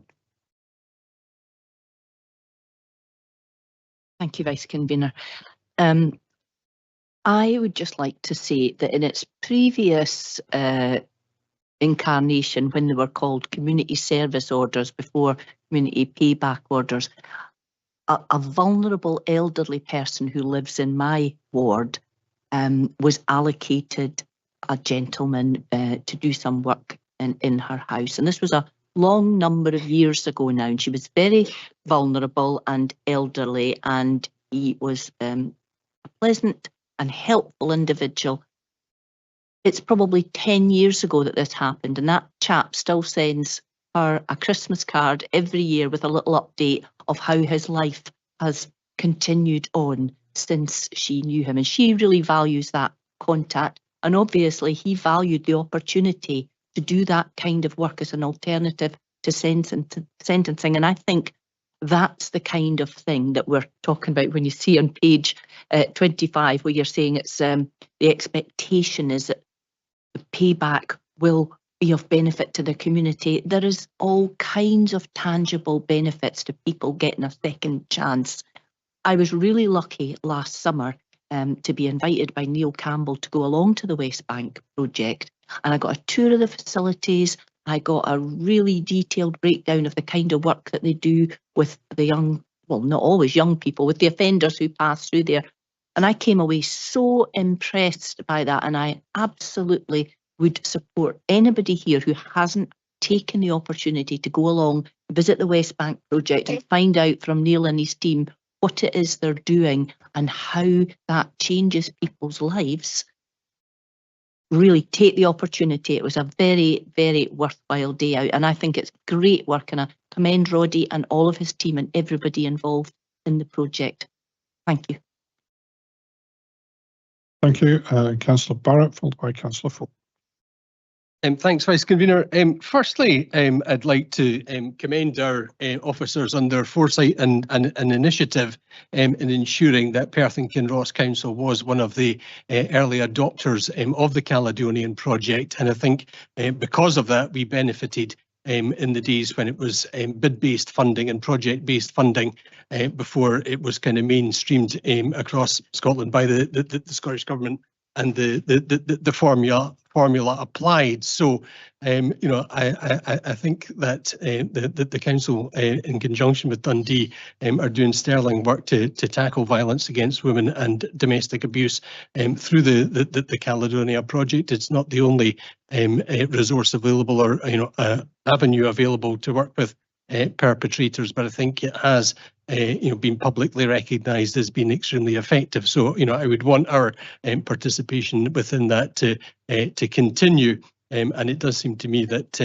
officers are trying to manage the reduction in funding over a period of time to try and smooth out the funding reduction. And as others have said, maybe it is something that we might need to look at in the budget.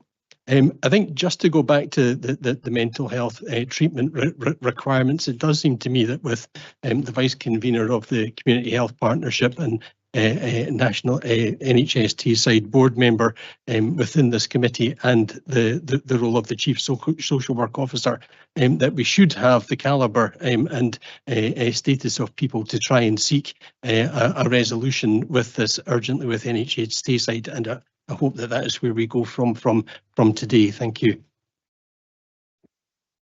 Thank you. Angus Forbes.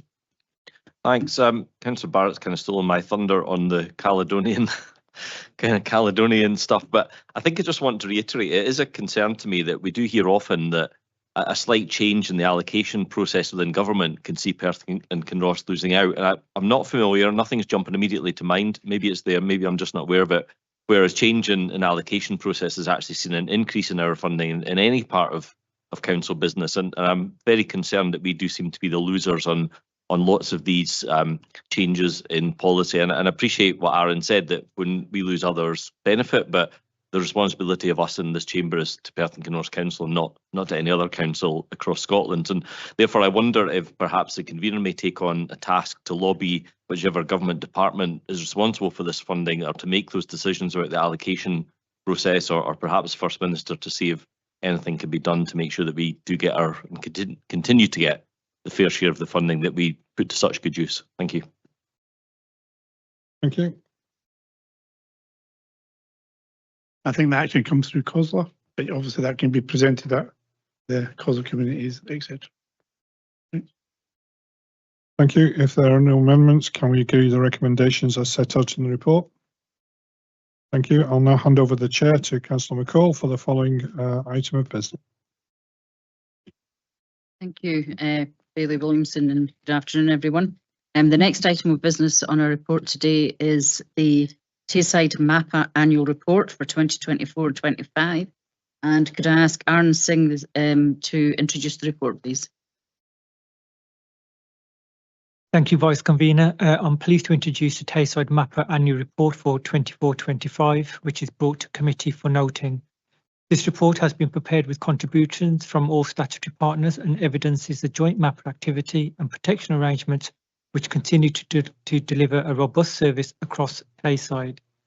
The report sets out the context of MAPA and the roles of the respective responsible authorities, alongside a case study, legislative change and activity of the Tayside MAPA Strategic Oversight Group.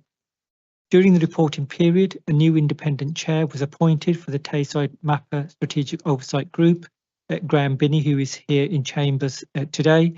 They hold similar roles Graham holds a similar role within the public protection arrangements within Perth and Kinross, as members will be aware from full council last week, which will help link the relevant themes across the agenda. The focus for MAPA in Tayside has been reviewing the strategic plan and scrutiny through audit activity and strengthening practice. There's also been training delivered to MAPA chairs and workshops on information sharing and agency decision making across partnership agencies. The annual report demonstrates strength of relationships which exist in the MAPA process, and the robust approach which is taken to public protection, not only in Perth and Kinross, but also across Tayside. Committee, I'm joined by Nicola, Service Manager, and also Graham Binney as Independent Chair of the Tayside Strategic Oversight Group, who are happy to answer any questions in relation to the report. Thank you, Aaron, and welcome to Mr. Binney, who's here. Thank you.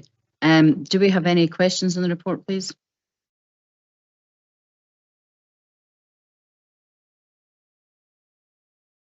Councillor Barrett.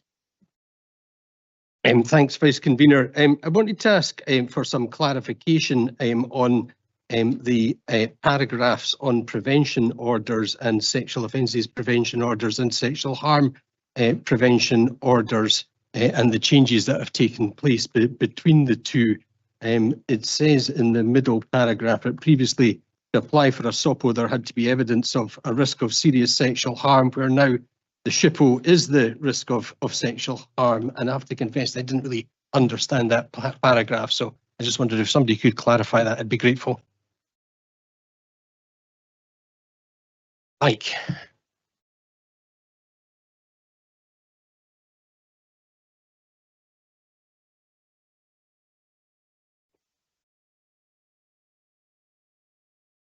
Yeah, thanks, Councillor Barrett. Thanks for the question. So the sexual harm prevention order replaced the SOPO, the sexual offences prevention order.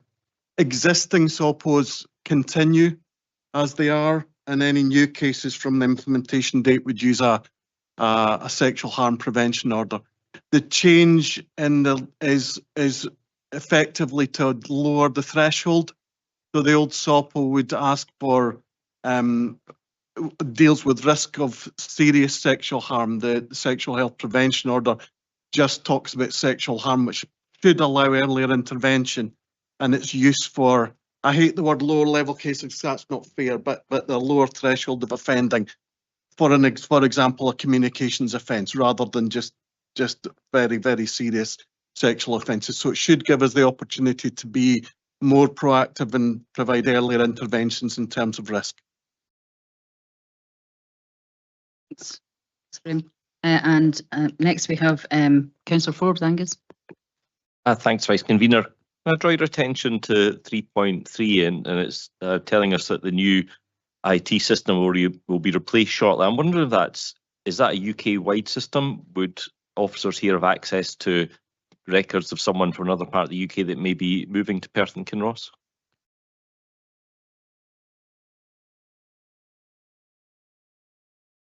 Yeah, thanks for the question. So yes, it is a replacement for VISA, which is our current UK-wide system. This is Home Office driven, so it includes all of England, Wales, and Scotland, and Northern Ireland, and of course the complexity comes with that in implementing it across the UK. So the answer is yes. The access to information from other areas is accessible to MAPA professionals, and it's a replacement for the current system with hopefully enhancements to create more efficiency for MAPA professionals. Thank you. And the next, Councillor Braun, Bob. Thanks, Vice Convener. Going to the report, we talk about Category 3 offenders, of which we have none, but it describes them as high or very high risk of serious harm to the public. So my question is, what sort of supervision would have to be put in place for an offender of that category, and are we, assuming we are prepared to cover that if it ever happened? Thank you, Bob.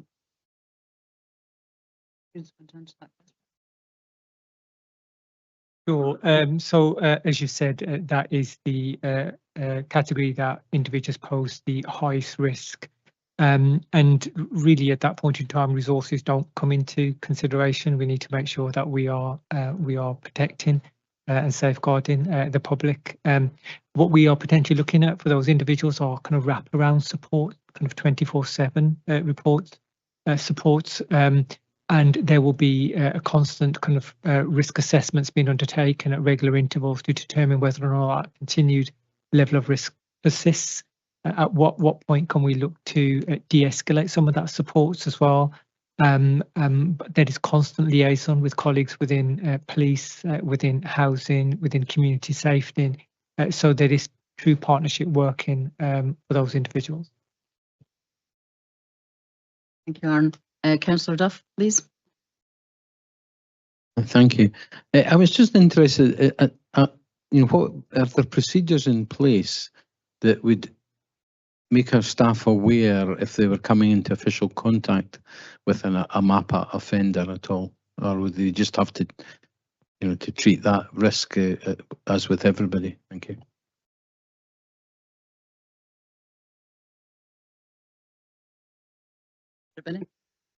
Yes, perhaps Roddy looks like he may wish to offer an answer. I guess if it's dependent on risk. If the risk is sufficient, there would need to be a way of alerting staff from all agencies of what that risk is. That wouldn't obviously be across all offenders because the risk varies significantly, and obviously then we have to balance that against the risk of information coming out into the public about the nature of that offender. Roddy, do you want to add anything? Yeah, there's, for example, the housing system has a flagging, an alerting system on it where somebody was going to present a potential threat to staff, housing officers, for example, who would be going into people's houses. So that's there within our ordinary systems, social work system. People are flagged on social work as sex offenders on the and other risks as well. So to the largest extent, yes is the answer, but not in every occasion, because there's sometimes people will be involved in occupations where there is no need to know that somebody is a sex offender. In those occasions, there is a power to disclose if the managing partners believe that there's a risk to anybody in particular. Thank you, Roddy. Councillor Stewart, Alan. Thanks. So it's on the sexual offences prevention orders and harm prevention orders, page 8. Last paragraph there says that at the end of March 2025, there were 19 offences prevention orders and 28 harm prevention orders in place. And during the year, 7 individuals were reported for breaching conditions of their orders. So that's a total of 47, with 7 individuals reported to be breaching. I just wondered whether, that's more than 1 in 7. I don't know what the percentage is. Just wondered whether that indicated that the work to reduce harm or prevent offending is working or not, if more than 1 in 7 individuals are breaching their condition. And also, given the question that somebody asked earlier, whether that was high or low compared to other areas of Scotland. Thank you, Councillor Stewart. Who wants to take that question, Mr. Brennan? Nicola can add to anything she wishes. I think we're talking about these situations where there's a significant risk of harm. The fact that we're proactively identifying breaches is positive. But overall, the risk remains relatively low in terms of reoffending and risks to the public from our wider sex offender, from our wider numbers. So actually a focus on the most dangerous and most at risk generating breaches, I think it's a positive thing that we're doing the right thing in the right cases, identify and mitigate that risk. Thank you, Mr. Binney. We'll now move on to second questions, and can I call Angus, please? Thank you. And can I just first of all say that whoever wrote this actual report, I think needs to be congratulated, because I found it very easy to read and pretty much everything I wanted to know is in there. There's just one thing jumped out at me, and it's curiosity really, and it's under the section of prevention orders, and it says that an application by the police to a civil court. I was slightly confused by civil court because I wouldn't have thought that would be a civil matter. I'm going to look at you again. Yeah, I think that probably refers to police can make applications without conviction. So sexual harm prevention orders are based on conviction. There's another application the police can make based on non-conviction cases where there remains a high risk, but there hasn't been a conviction in the court, if that makes sense. Thank you. And Councillor Duff, you have a second question? Thanks. Yes, it's hopefully a fairly quick one. In terms of our social work public protection team, can we just have confirmation or otherwise that it's fully staffed? Thank you. Yes, so all our lead officers in terms of the thematic areas are all the posts are filled. I appreciate there will be vacancies from time to time, but there are no sort of long-term gaps that need to be filled. No, within our justice service as well. No, all our posts are filled. Thank you. And we have a last question, I'm assured, from Councillor Forbes. Thanks. I asked this question a lot about these kind of regular reports, and I'm always slightly confused by where they go, what the purpose is. So we have the Tayside Multi-Agency Public Protection Arrangements, we have the Tayside Strategic Oversight Group, and then the Scottish Government. Are they ordered there in the tier of importance? And specifically on this annual report, because I think it says further on, the responsible authorities are required to keep these arrangements under review and to publish an annual report. I always wonder what happens to these annual reports. Do they get sent somewhere and sit in a drawer, never to be looked at again, or are they living documents that are acted upon? Thank you. With the hierarchy of importance, yes, I think the Tayside MAPA strategic group should report to the chief officers groups in the respective local authorities. There is a national strategic group that I sit on, probably more policy focused than actually strategic direction. It'll try and identify trends and similarities across Scotland. So that's always a useful group to sit on. The report do go to Scottish Government. They were all submitted by 27th of November last year. That should result in a summarised MAPA report by the Scottish Government. I don't know if that has been published yet, but that's usually what happens with them. So that's the route of escalation for these reports. But hierarchically, we would still want to report to the chief officers groups in across Tayside about operational issues and challenges that we have.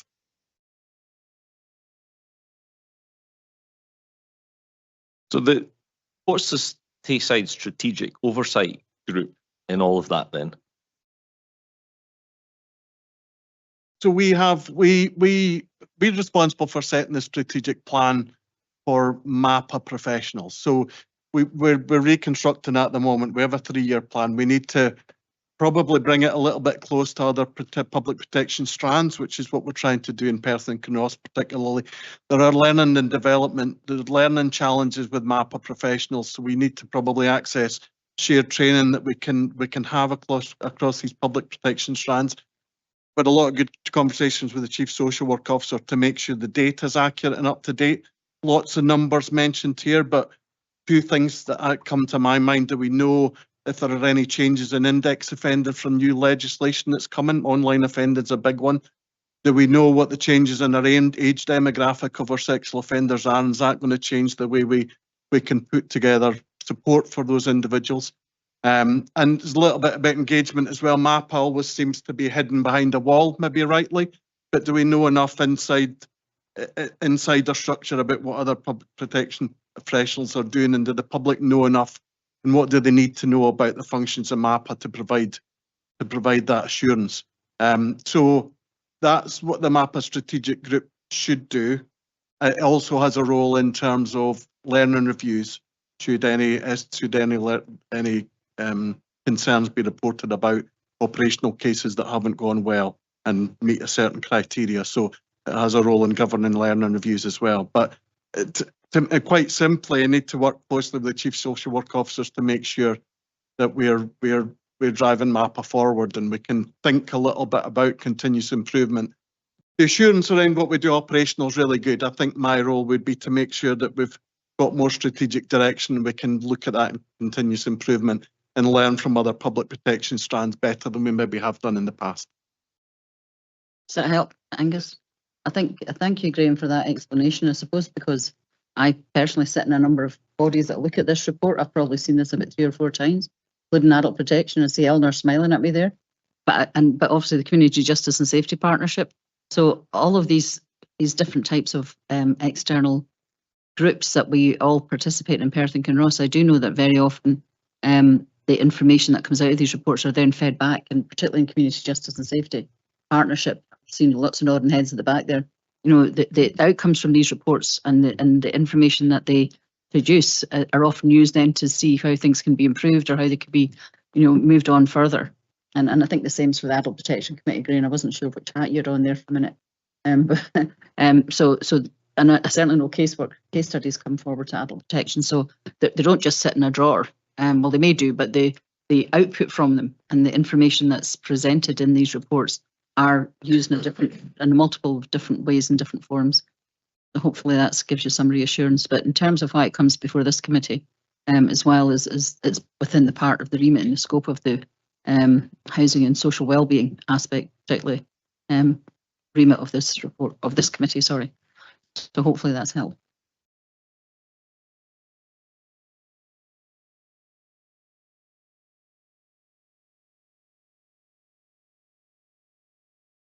I'll move up silence myself. That's not so good.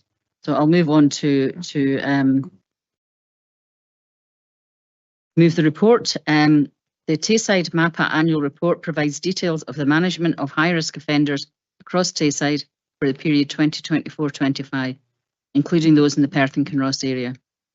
The management of people subject to MAPA cannot be the responsibility of one agency, and the report evidences the importance of collaborative working in supporting these individuals and keeping the public safe. You're therefore asked to take assurance from the work that MAPA is undertaking and to note and endorse the annual report, and I'm happy that we move to do so. Can I ask Councillor McEwen to second the report, please?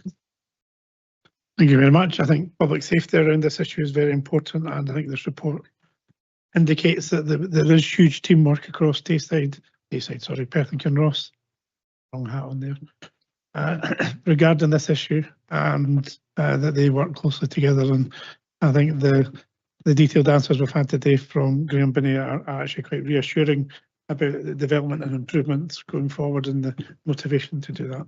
Thank you. Thank you, Convener. And do members have any comments on this report, please? See any comments? So can we agree the report? Thank you. And I will now hand back to the convener for the last part of the meeting. Thank you. Thank you very much. The first thing I'm actually going to do is take a recess till past. We have one of our tenants representatives here for the meeting, so I'd actually like to have a wee chat with her before we do the next paper. Thank you. Thank you very much, everybody. Item 8 on our agenda is the Housing Revenue Account Strategic Financial Plan incorporating the 5-year capital investment programme and rent strategy to 3031, reserve strategy and other housing charges for 26-27. Can I ask Elaine Ritchie, Strategic Lead of Housing Communities, to introduce the report, please?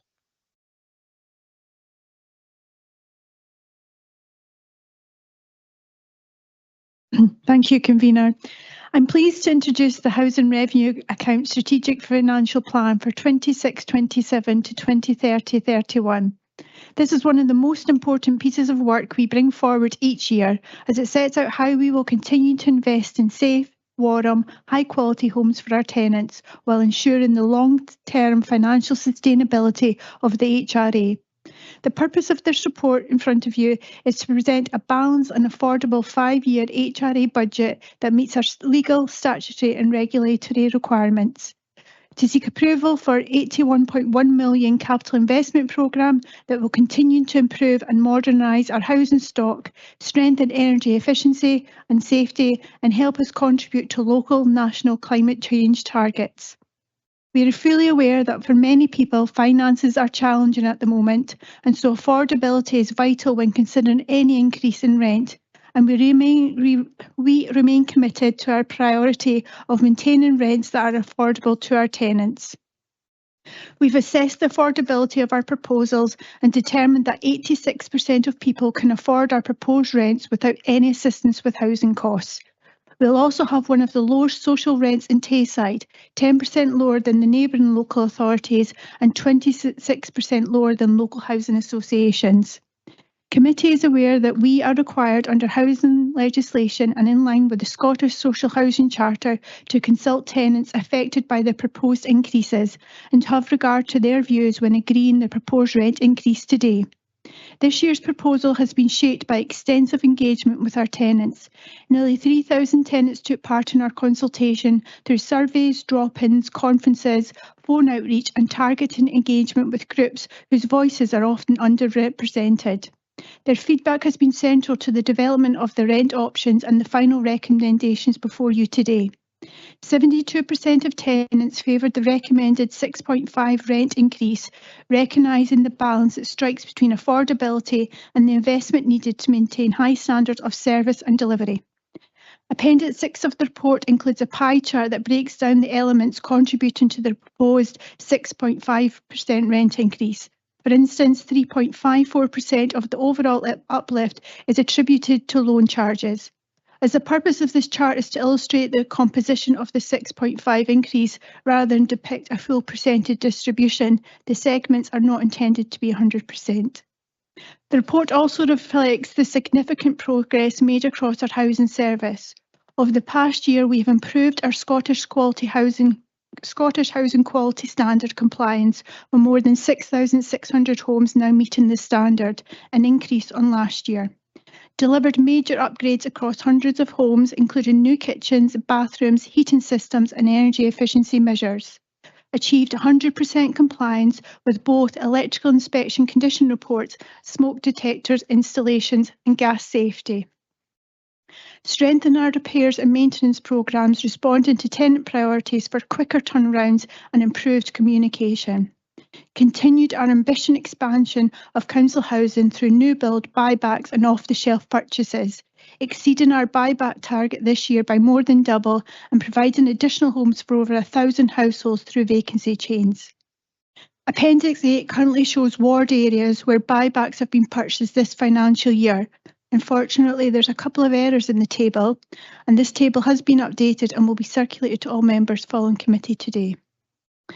We've invested in digital inclusion, tenant sustainment, welfare rights support and specialist services that provide practical help for those facing financial hardship, fuel poverty or challenge in maintaining their tenancy.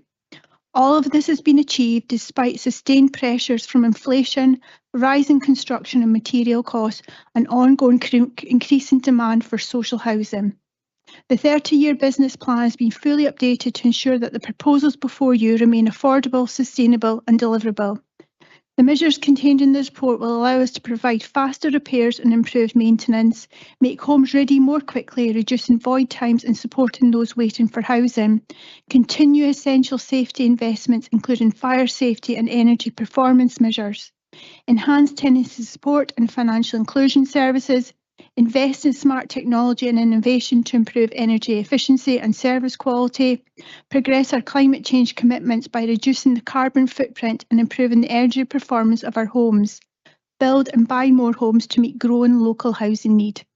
Members, this is a positive and forward-looking plan that has been shaped by the voices of our tenants, grounded in evidence and aligned with our long-term strategic priorities.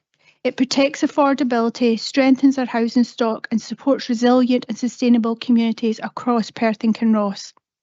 Please also note a minor correction in Appendix 5. The weekly rent for the lock-up for a non-council tenant should be £13.85 and not £15.32 as currently stated in the report. I'm joined by all the housing service managers who are ready and able to assist with any questions or queries you may have. Thank you. Thank you very much. Before I move to questions from councillors, today I'm pleased to see we have a tenant representative with us. I don't know, Ms Palmer has a question and a comment she would like to make, so I'll let her make her contributions first and then we'll move on to councillor questions. So Ms Palmer, would you like to ask your question, please? Oh, thank you very much for this opportunity, convener. It's another very good document, lots of detail. I'm very pleased with it. It's easy to read, mostly understandable. And I was very pleased to see about to hear again about vacancy chains and that it's slowly getting bigger and bigger, and more people are starting to think, well, maybe they better move down. But that was the only other mention. At page 79, 6.9, fourth bullet, there's a mention refurbishment of St Catherine's Square. And because it's under capital investment programme, so sometime in the future, would you please consider removal or adjustment of the bedsits in the square? So I'm making a general request, removal or adjustments of the bedsits in the square sometime in the future.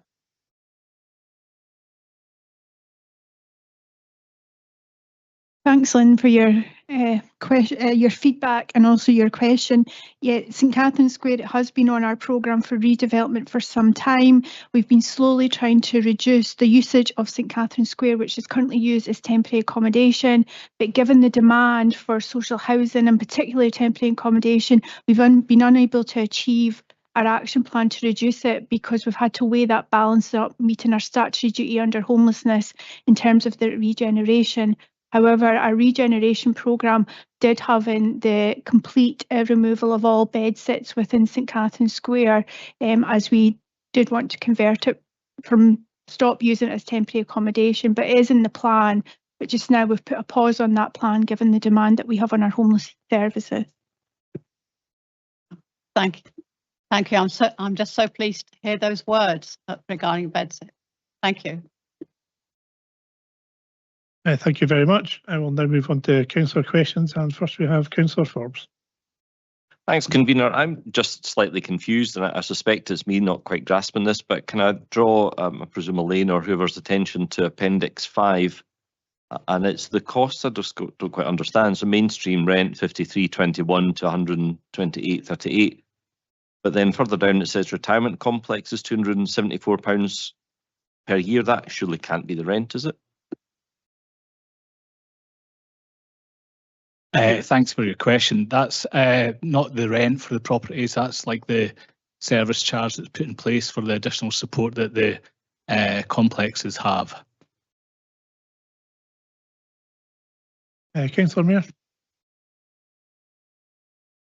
Thank you, convener. My question is regarding on page 73 and at various other points throughout the report, talking about the new service which will be provided for older people, the handy person service for older tenants. And I'm glad to see that that was going to be supported regardless of which one of the rent options was chosen. Just wonder if you could give us a little bit more detail of how that's likely to work. Thank you. Thanks, Councillor Mayor. That service is particularly for our sheltered housing, for our gardens and working with our tenants. When we've been speaking to our tenants, particularly in our older person's housing, they've asked for some additional support for the odd jobs and also dealing with their gardens within that area. So that's what that handy person will do. And it's a temporary post initially through this process to see how it will embed, but it's based on the feedback that we've received from our tenants. Thank you. Thank you very much. Councillor Brown. Thanks, convener. It mentions on paragraph 421, making homes ready faster, and you mentioned it in your covering notes. What is the average turnaround time for getting an empty home back on ready for a tenancy?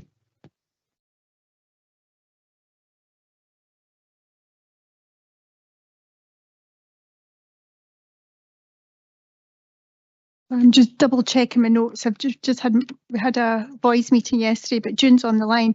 It's 23.4 days. That's our average void turnover date that we achieved that in. Record achievement, and it's through the kudos and credit of the teams, and we've done that because of the housing pressures that we're facing, but also to keep our void rent to a minimum. So we've applied quite a lot of new processes and procedures in place to achieve that target timescale.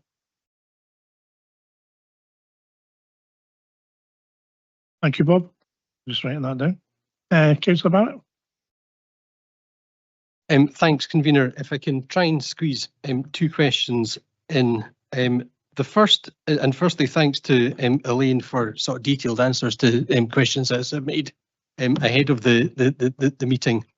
I wanted to ask about the distinction between the different rent options, and particularly why an increasing number of buybacks is included in the offer of each option to tenants to consider. The number of buybacks increases by 10 per option, from 50 to 60 to 70. But in reality, it doesn't make a heap of difference how many buybacks are in the in those options, because the report says that, you know, we had a target of 50 last year and we bought back 100 without having to change between any of the rent options that we considered last year. So to my mind, it is about putting meaningful options ahead of in front of tenants. And you know, I think in terms of buybacks, that doesn't help, because you know we ended up with 50 more than we'd intended for this year, which is a great thing. But as I say, it didn't have to alter the rent to do that. And the second question I had was with regard to antisocial behaviour, and Elaine helpfully said that the question on antisocial behaviour did feature in the questionnaire given to tenants. But it did feature as the very last question on a 4-page survey, so it wasn't really front and centre. So I would be very keen to know, you know, what are the proposals to engage on antisocial behaviour with tenants in the coming years, so that it can feature in future years' rent setting. Stephen?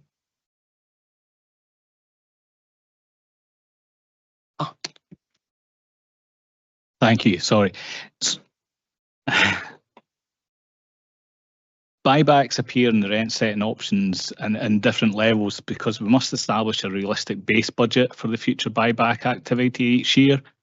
So although the number of buybacks achieved in any given year may vary, the level of the base budget required directly influences the rent options that are presented to tenants and elected members. We were able to purchase around 100 properties this year, which is significantly higher than the original budgeted level, but that was possible because we were able to draw from the overall buyback budget within the 5-year capital programme, an additional grant from the Scottish Government. So that creates additional flexibility, but this level of overachievement cannot be assumed every year. It will depend on market conditions, availability of suitable properties, and the level of funding that can be carried forward. So that's why we do have a different level in each option, because obviously the option 3 would give us a higher base budget across the 5-year period. Thank you very much, Peter. Yeah, you can answer as well. I'll answer your second question in terms of antisocial behaviour. So yeah, it was asked in the first survey in terms of gathering tenants' thoughts on how we approach and how we respond to antisocial behaviour. I take on your point that was part of a 4-page document, but it was also discussed at the part of our summer and winter conference, and we shaped our conferences different this year, where we had less talking to our tenants and more interaction, and antisocial behaviour was one of those topics that we discussed. So there was workshop style discussion groups held with tenants regarding their understanding of antisocial behaviour and how we could be a bit more proactive and more responsive towards antisocial behaviour, because it is an issue that we're aware of, and we're finding it's getting much more complex with some of our tenants as well. So we need to look at what tools we've got in our toolbox to make sure that they continue to be effective. And we'll also seek feedback when we do pulse surveys every month with our tenants to get tenant feedback. And antisocial does, a question regarding that does feature in those pulse surveys. And we've also got a range of mechanisms where we engage with our tenants. And I will make sure that antisocial behaviour does feature in that. But we do have a range of measures to try and tackle and address antisocial behaviour, because I am aware of the impact it does have on tenants and the wider communities. So we've got a range of measures, from our support teams to our tenancy management protocols to our noise app as well. But I think we'll get a wee bit more progress through our community support and enforcement team, that we've got them on board, and we've got a much more enhanced team there that are more boots on the ground and much more responsive from a locality point of view as well. So I'm hoping that we'll make progress there. And we need to work in partnership with the police, because sometimes it's not just a housing issue. It could be a variety of issues that causing the antisocial behaviour, and some of them could be a criminal nature as well. Thank you very much. Councillor Smith. Thank you very much, Convener. Could I just draw attention, please, to the Appendix 3, the Capital Investment Programme? In my ward, we have a housing estate which I am repeatedly getting complaints about.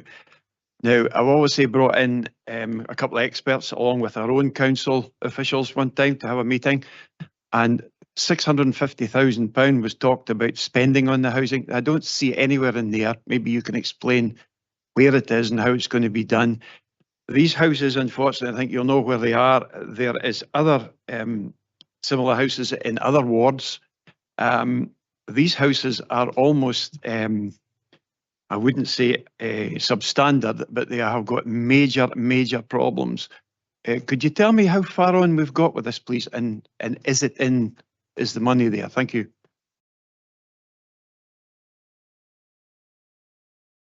We have Nicola online.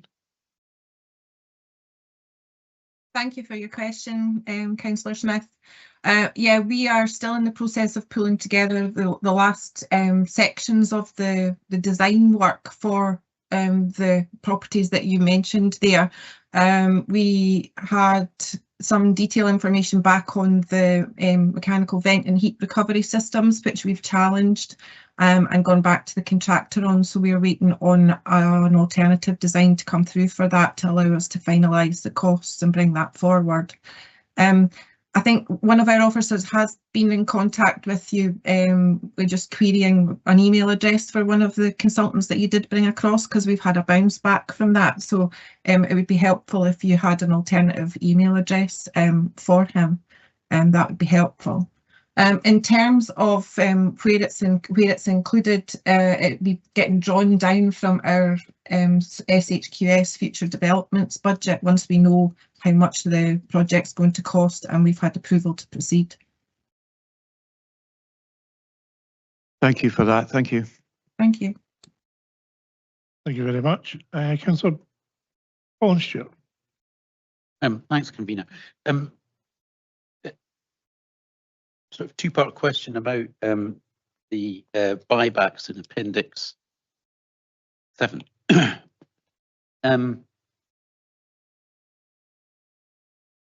Was the allocation of the completed buybacks to each ward one of the things that you mentioned, Elaine, needed to be corrected? Yeah, okay.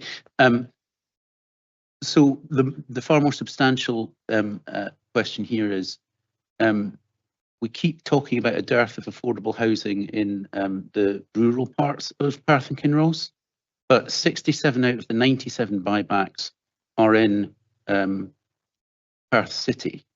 So over 2/3 of the properties we're buying back are not contributing at all to that issue of making sure that there's affordable housing, particularly for key workers in, Highland or in Rossshire or in Strathern, wherever it might be.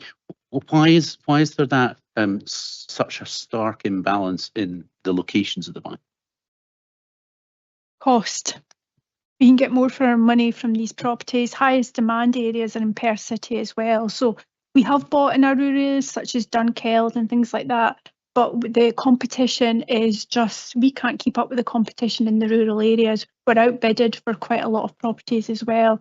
And for best value, we cannot demonstrate that we're paying 3 times the value for our property than what we're paying for it in Perth City. Thank you. Councillor Duff. Thanks, Convener. My question's around about the table on at 10.5 on page 83 of the pack.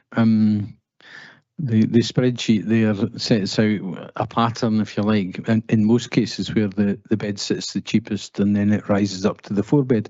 But under Caledonian housing, the bed sit and the 1-bedrooms are more expensive than the 2 and the 3 bedrooms. And I just wondered if that was correct, but if it is correct, why that might be. service they provide. It's sheltered, very sheltered, so it's not actually mainstream housing. They're bedsit, there's older persons, so that's rent plus that additional support service that they receive. Thank you very much. Now we go to second questions. Councillor Forbes. Thanks, Convener. I wonder if financial allocation has had to be made to deal with AWAB's law.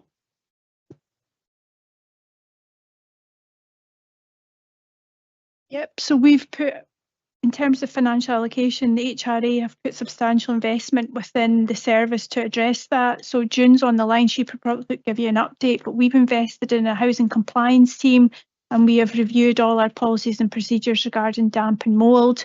I think, June, are you on the line, can give a wee brief overview? Yeah, good afternoon. Thank you for your question. Last year, we introduced the Housing Condition Team, which was formed from a couple of new posts, but also our existing planned maintenance team. That team was formed specifically to support our approach to dealing with condensation, mould and damp, and obviously the new Scottish Housing Regulator indicators that have brought in relation to those, and the introduction of AWAB's law, which is imminent for us in Scotland and already implemented down in England.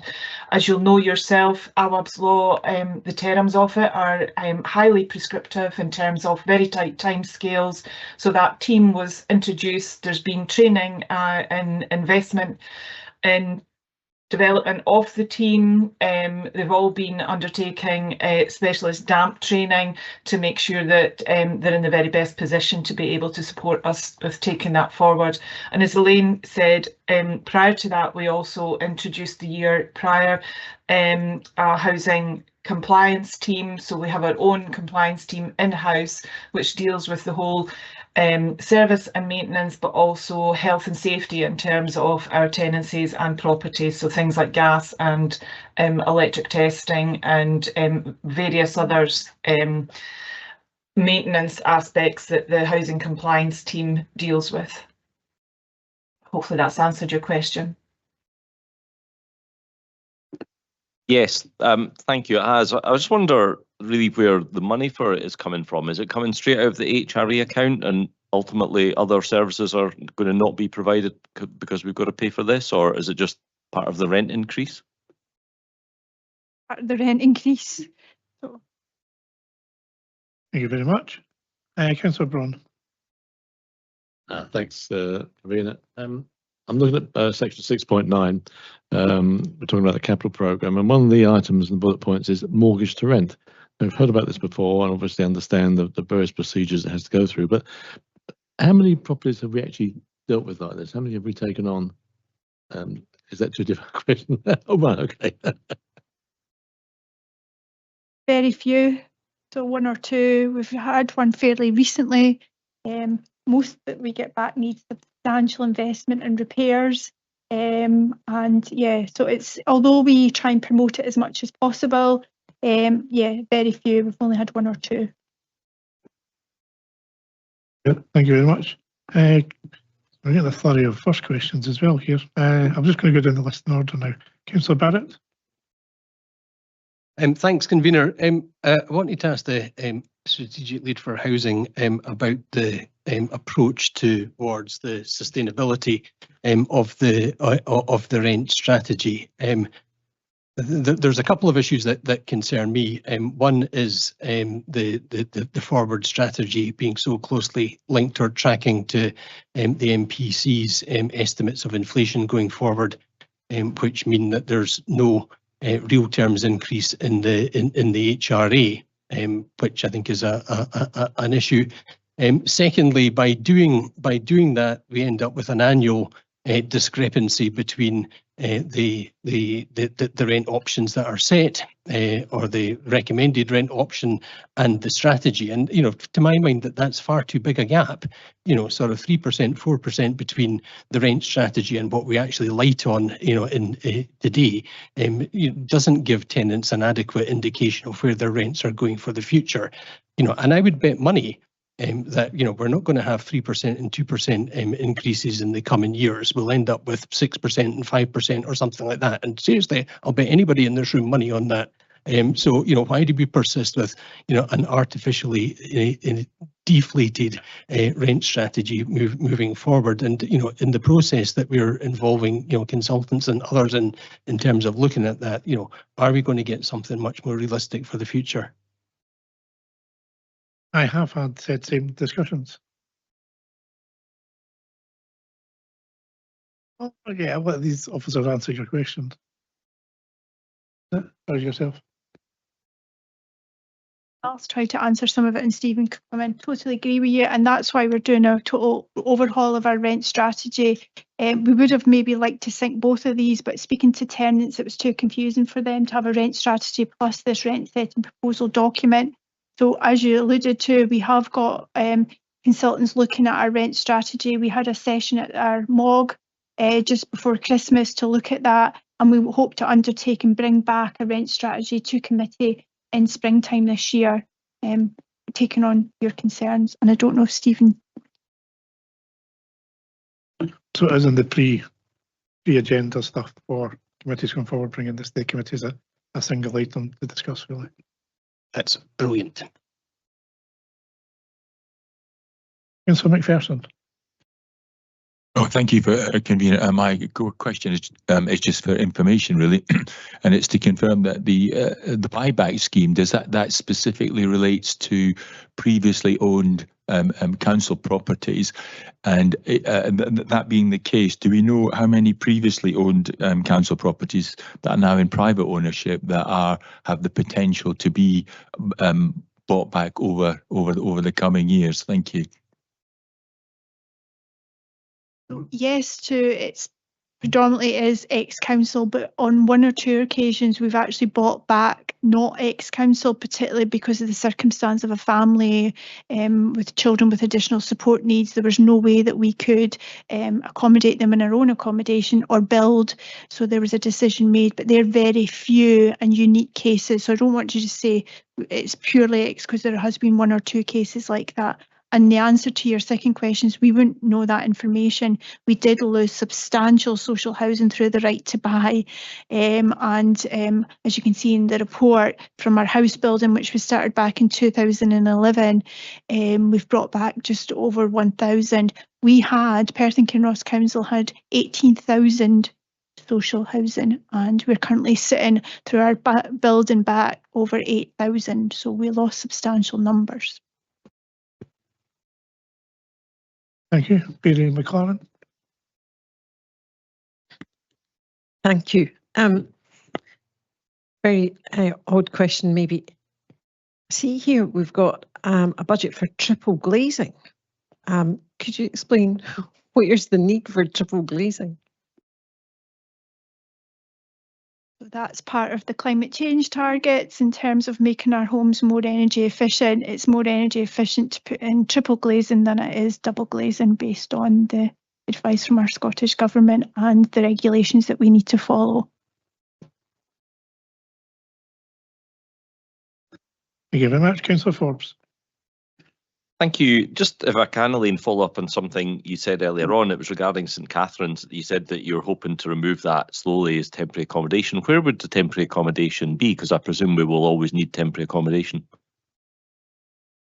So through our Home First model, we have redesigned and recommissioned all our homeless accommodation, and it's more about keeping a minimum type of temporary accommodation, because our aim is when somebody presents as homeless is to get them into mainstream accommodation straight away. But given the pressure on our housing system, we've not been able to achieve that, particularly for single people. We tend to achieve it for families, which is really good because there's children in the household.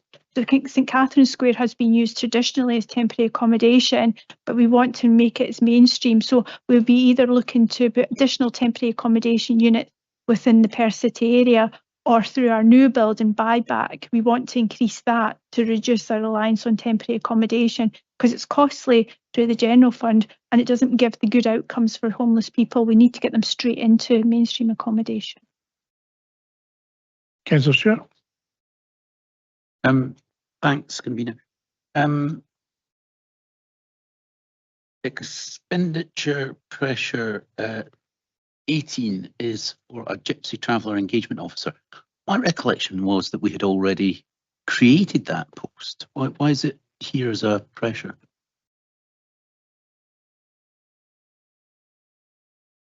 Sorry, previously it was a Gypsy Traveller project officer to oversee the works being done on the site. I think the engagement officer, Elaine, probably say more about it. It's a completely different post. We had a post for the project, the replacement project. This is an engagement officer to actually directly work with the Gypsy Traveller community. I think it was mentioned at full council. Somebody asked regarding that engagement and that support for them as well. So that was good. Councillor Barrett. Thanks very much, convener. And it was really just to go back to the buybacks issue that Councillor Stewart raised and the number in Perth. And I just wanted to check whether the number of purchases in Perth had been skewed by, external factors, such as I think there's a considerable number of buybacks associated with the multi-storey refurbishment programme where people approached the council because they couldn't afford the owner's share. Secondly, I think with the challenges that the private rented sector has been facing with increased regulation, etc., that there were quite a number of private sector landlords who wanted to give up and sell their properties, which resulted in some opportunities for effectively bulk buy or multiple buy from in the sector that ordinarily wouldn't arise. So rather than there being any Perth bias, which You're correct there in terms of the 51. We've got 51 in the Perth City area, and I don't know if Nicola's got the numbers to hand, how many of that was from our multi-stories, but because of the success that we've had there with our multi-stories and bringing that into more ownership of the council, that has reflected in our buybacks. And yes, in terms of, we've seen quite a lot of private sector landlords approaching us to buy their property with a sitting tenant. So there's been a couple of those transactions within Perth. Thank you very much. We have one final question in the last moment before I pull down the checkered flag. So Councillor Stewart. Thanks, convener. I think it's Councillor Barrett had raised the question about the rent strategy, and I just wondered whether there was any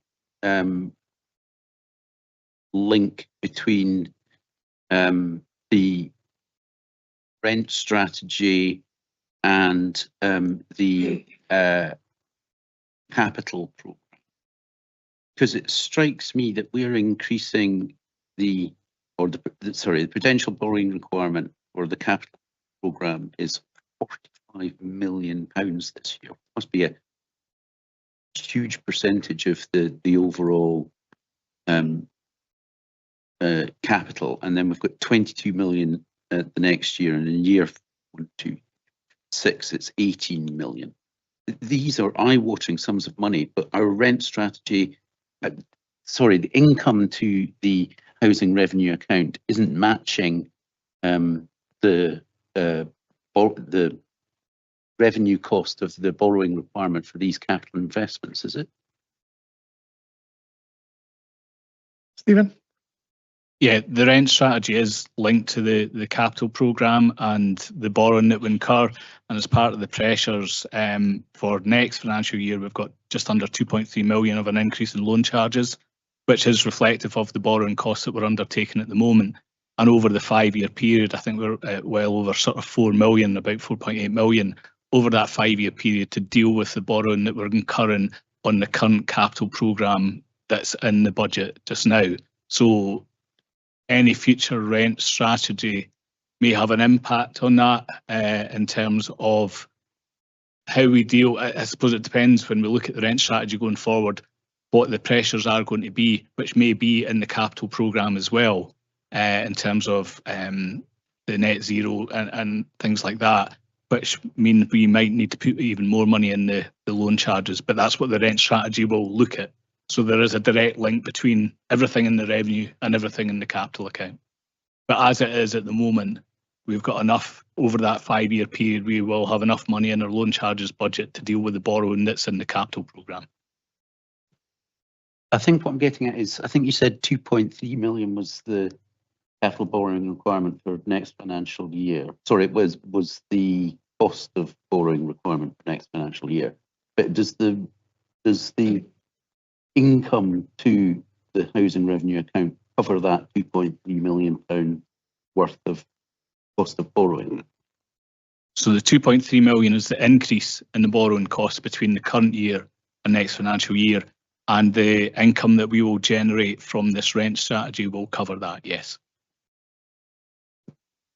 I think when we go into the detail of the rent strategy, then what you've raised is one of the big, and probably one of the biggest single items that we'll have to take into account of how quick we'll accelerate a capital programme and still make it all affordable.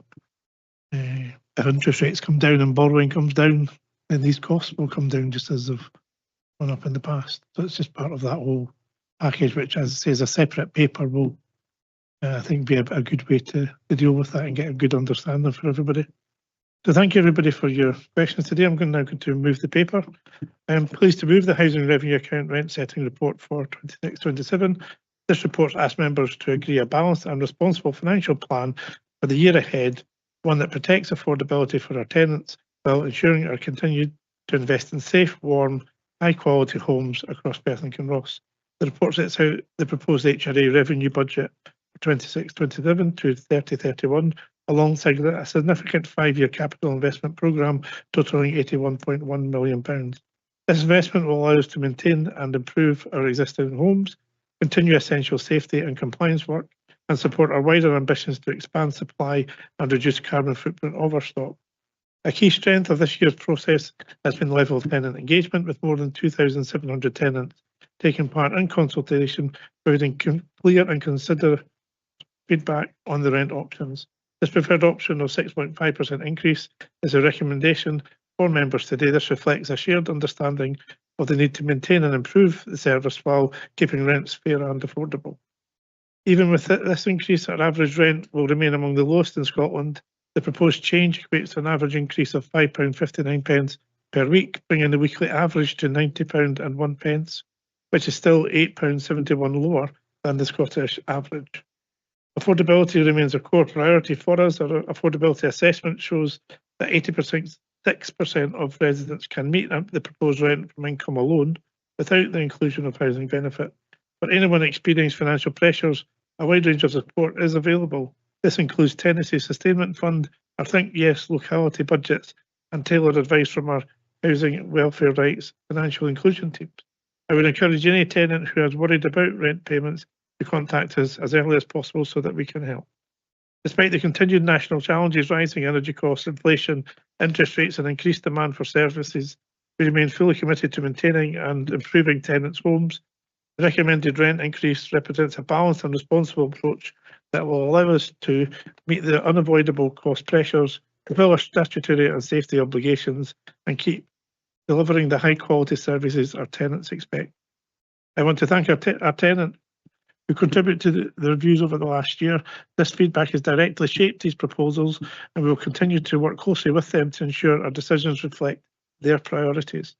I therefore move that the committee approves the recommendations set out in the report, including noting that the updated 30-year business plan confirms the proposals remain affordable, approving the HRA budget for 26-27 and the provisional budgets through 30-31, approving the capital investment programme 26 through to 31, approving the rent strategy for 26-27 and provisional rent strategy for 30-31, agreeing the 6.5% rent increase for council houses and all associated HRA properties, including lockups, garage sites, dispersed tenancies and Greyfriars Hostel, approving the reserve strategy and transfer of the final 25-26 movement to the HRA earmarked reserve, approve the 26-27 housing service charges and endorse the progress made in maintaining the Scottish housing quality standard. I'm happy to accept the recommendations and move the report. I ask Councillor McCall to second the report, please. Thank you, Convener. I want to take this opportunity, and hopefully on behalf of all of us, to thank Elaine Ritchie and all of the officers in her team and those attending today and those who cannot be here for this report and the detail it contains, which I hope is helpful to all elected members. I also want to say that in a climate of increasing demand for housing and increasing homelessness presentations, Perth and Kinross's housing service continues to perform very highly, not only to our own already high standards, but also compares very favourably to other local authority housing services across Scotland. And I'm particularly pleased to see there is ongoing tenant participation, which informs how we move forward. I just would like to take this opportunity a little bit to talk about the buybacks and the balance between Perth City and rural. Notwithstanding the multi-storey refurbishment programme and the cost challenges in rural areas, we also need to acknowledge that historically there would have been proportionately more public housing in the city than in the country, which kind of perhaps indicates why there's part of the imbalance. And I think it's also worthwhile pointing out that in new developments in rural wards, there is provision for a number of properties to be built for public housing use. And I've attended a few of these sites myself, and I'm sure we'll agree that this is a very welcome part of the solution to address housing need in rural areas. Councillors, this HRA strategic financial plan builds on the strong foundations, no pun intended, laid down over the past few years and positions Perth and Kinross to continue to deliver for the people of Perth and Kinross and their housing needs. Convener, I'm very pleased to second this report and commend its recommendations. Thank you very much. Move to comments, Councillor Forbes. Thanks, Convener. I just want to echo what the Vice Convener said regarding this report. I think what we get from Elaine and her team is always concise and straight to the point, and that goes with answers to questions. We're always very grateful for that. If a question requires a one-word answer, then we get a one-word answer, and I think I'm certainly grateful for the brevity, and I think we should all be grateful for that too. And also to pick up on something Councillor Barrett said about buybacks and the additional pressures being placed on the private landlord sector, then I can absolutely agree with that. I have some personal experience of this, and I have a range of ex-council houses I'd gladly sell to Perth and Kinross Council, but sadly they're in Dundee, so I guess that might be a little bit of a stretch for us to deal with.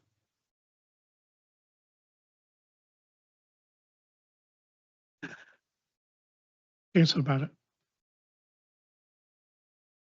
Thanks, Convener.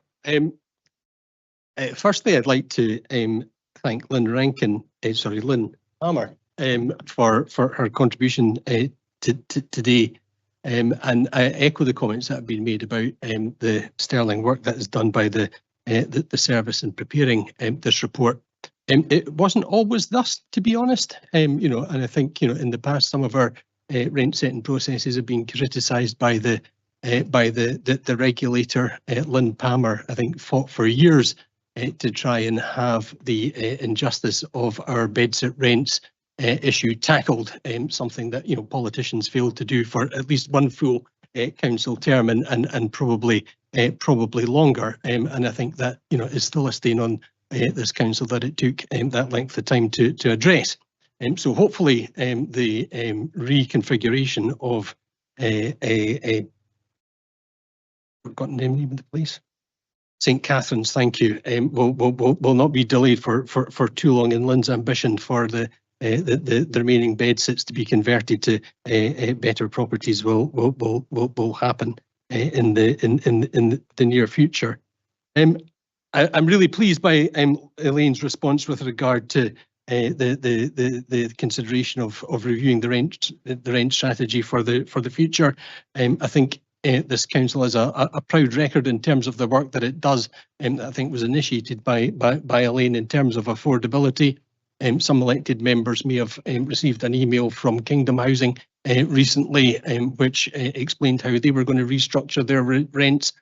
Seems slightly strange to me, and I wrote to them on that subject and also asked, what considerations of affordability featured in their discussions, and I haven't heard anything back. So it is reassuring to know that it's front and centre of Perth and Kinross's considerations.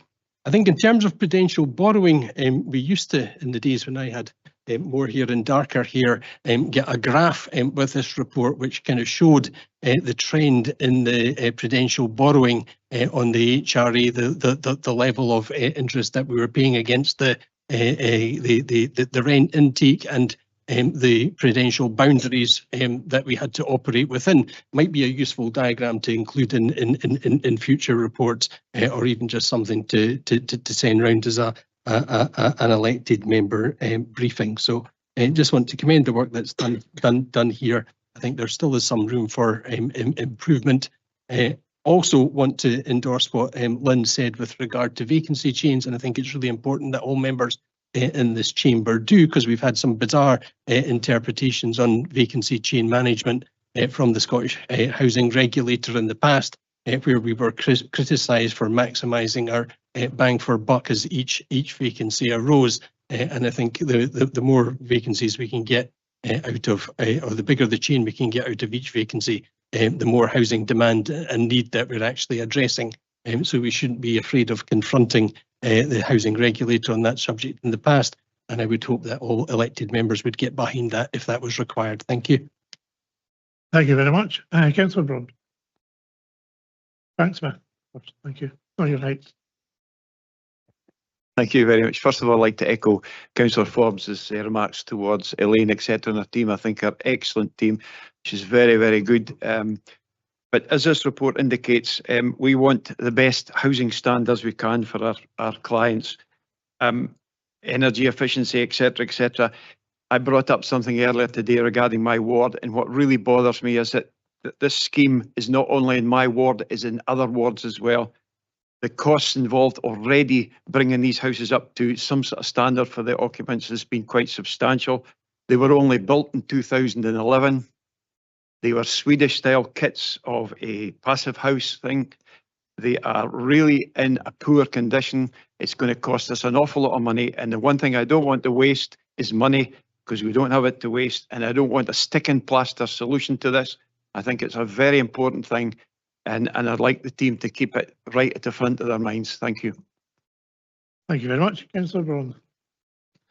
Thank you, Marina. First of all, I just wanted to thank Stephen and his team for putting together this budget, which is obviously a considerable feat, no doubt. We had 3 options this year, the lowest being 6.5%, which reflects, of course, the increased costs we're having to face.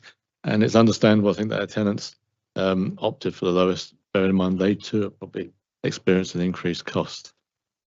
But the thing you mentioned, which I think is important, is that we remain one of the lowest local authorities in the list. And I think from memory, we've always maintained ourselves in the bottom 6, I believe, from memory, but I might be corrected on that. There's obviously various amounts of things that can be done with this rent increase. One of the important things, and nobody's mentioned, is the improving the repairs and maintenance and how long it takes, which was an important issue for the tenants and their response. And the capital program obviously will allow us to increase our housing stock, which is important. We know there's a demand for property. In our area, we know there's already 400 people, I think, on the battery list. There's 200 properties now been approved to help that. So that's really wanted to say, Karina. And finally, just to thank Elaine for all her work and all her team. They continue to be one of the best, I think, and we should be proud of the work they do for us as a local authority. Thank you, Karina. Thank you very much. Are we agreed to accept the recommendations of this paper? That's us at the end of today's business on the agenda. Can I thank everyone for their attendance today and your contributions, and I formally close the meeting.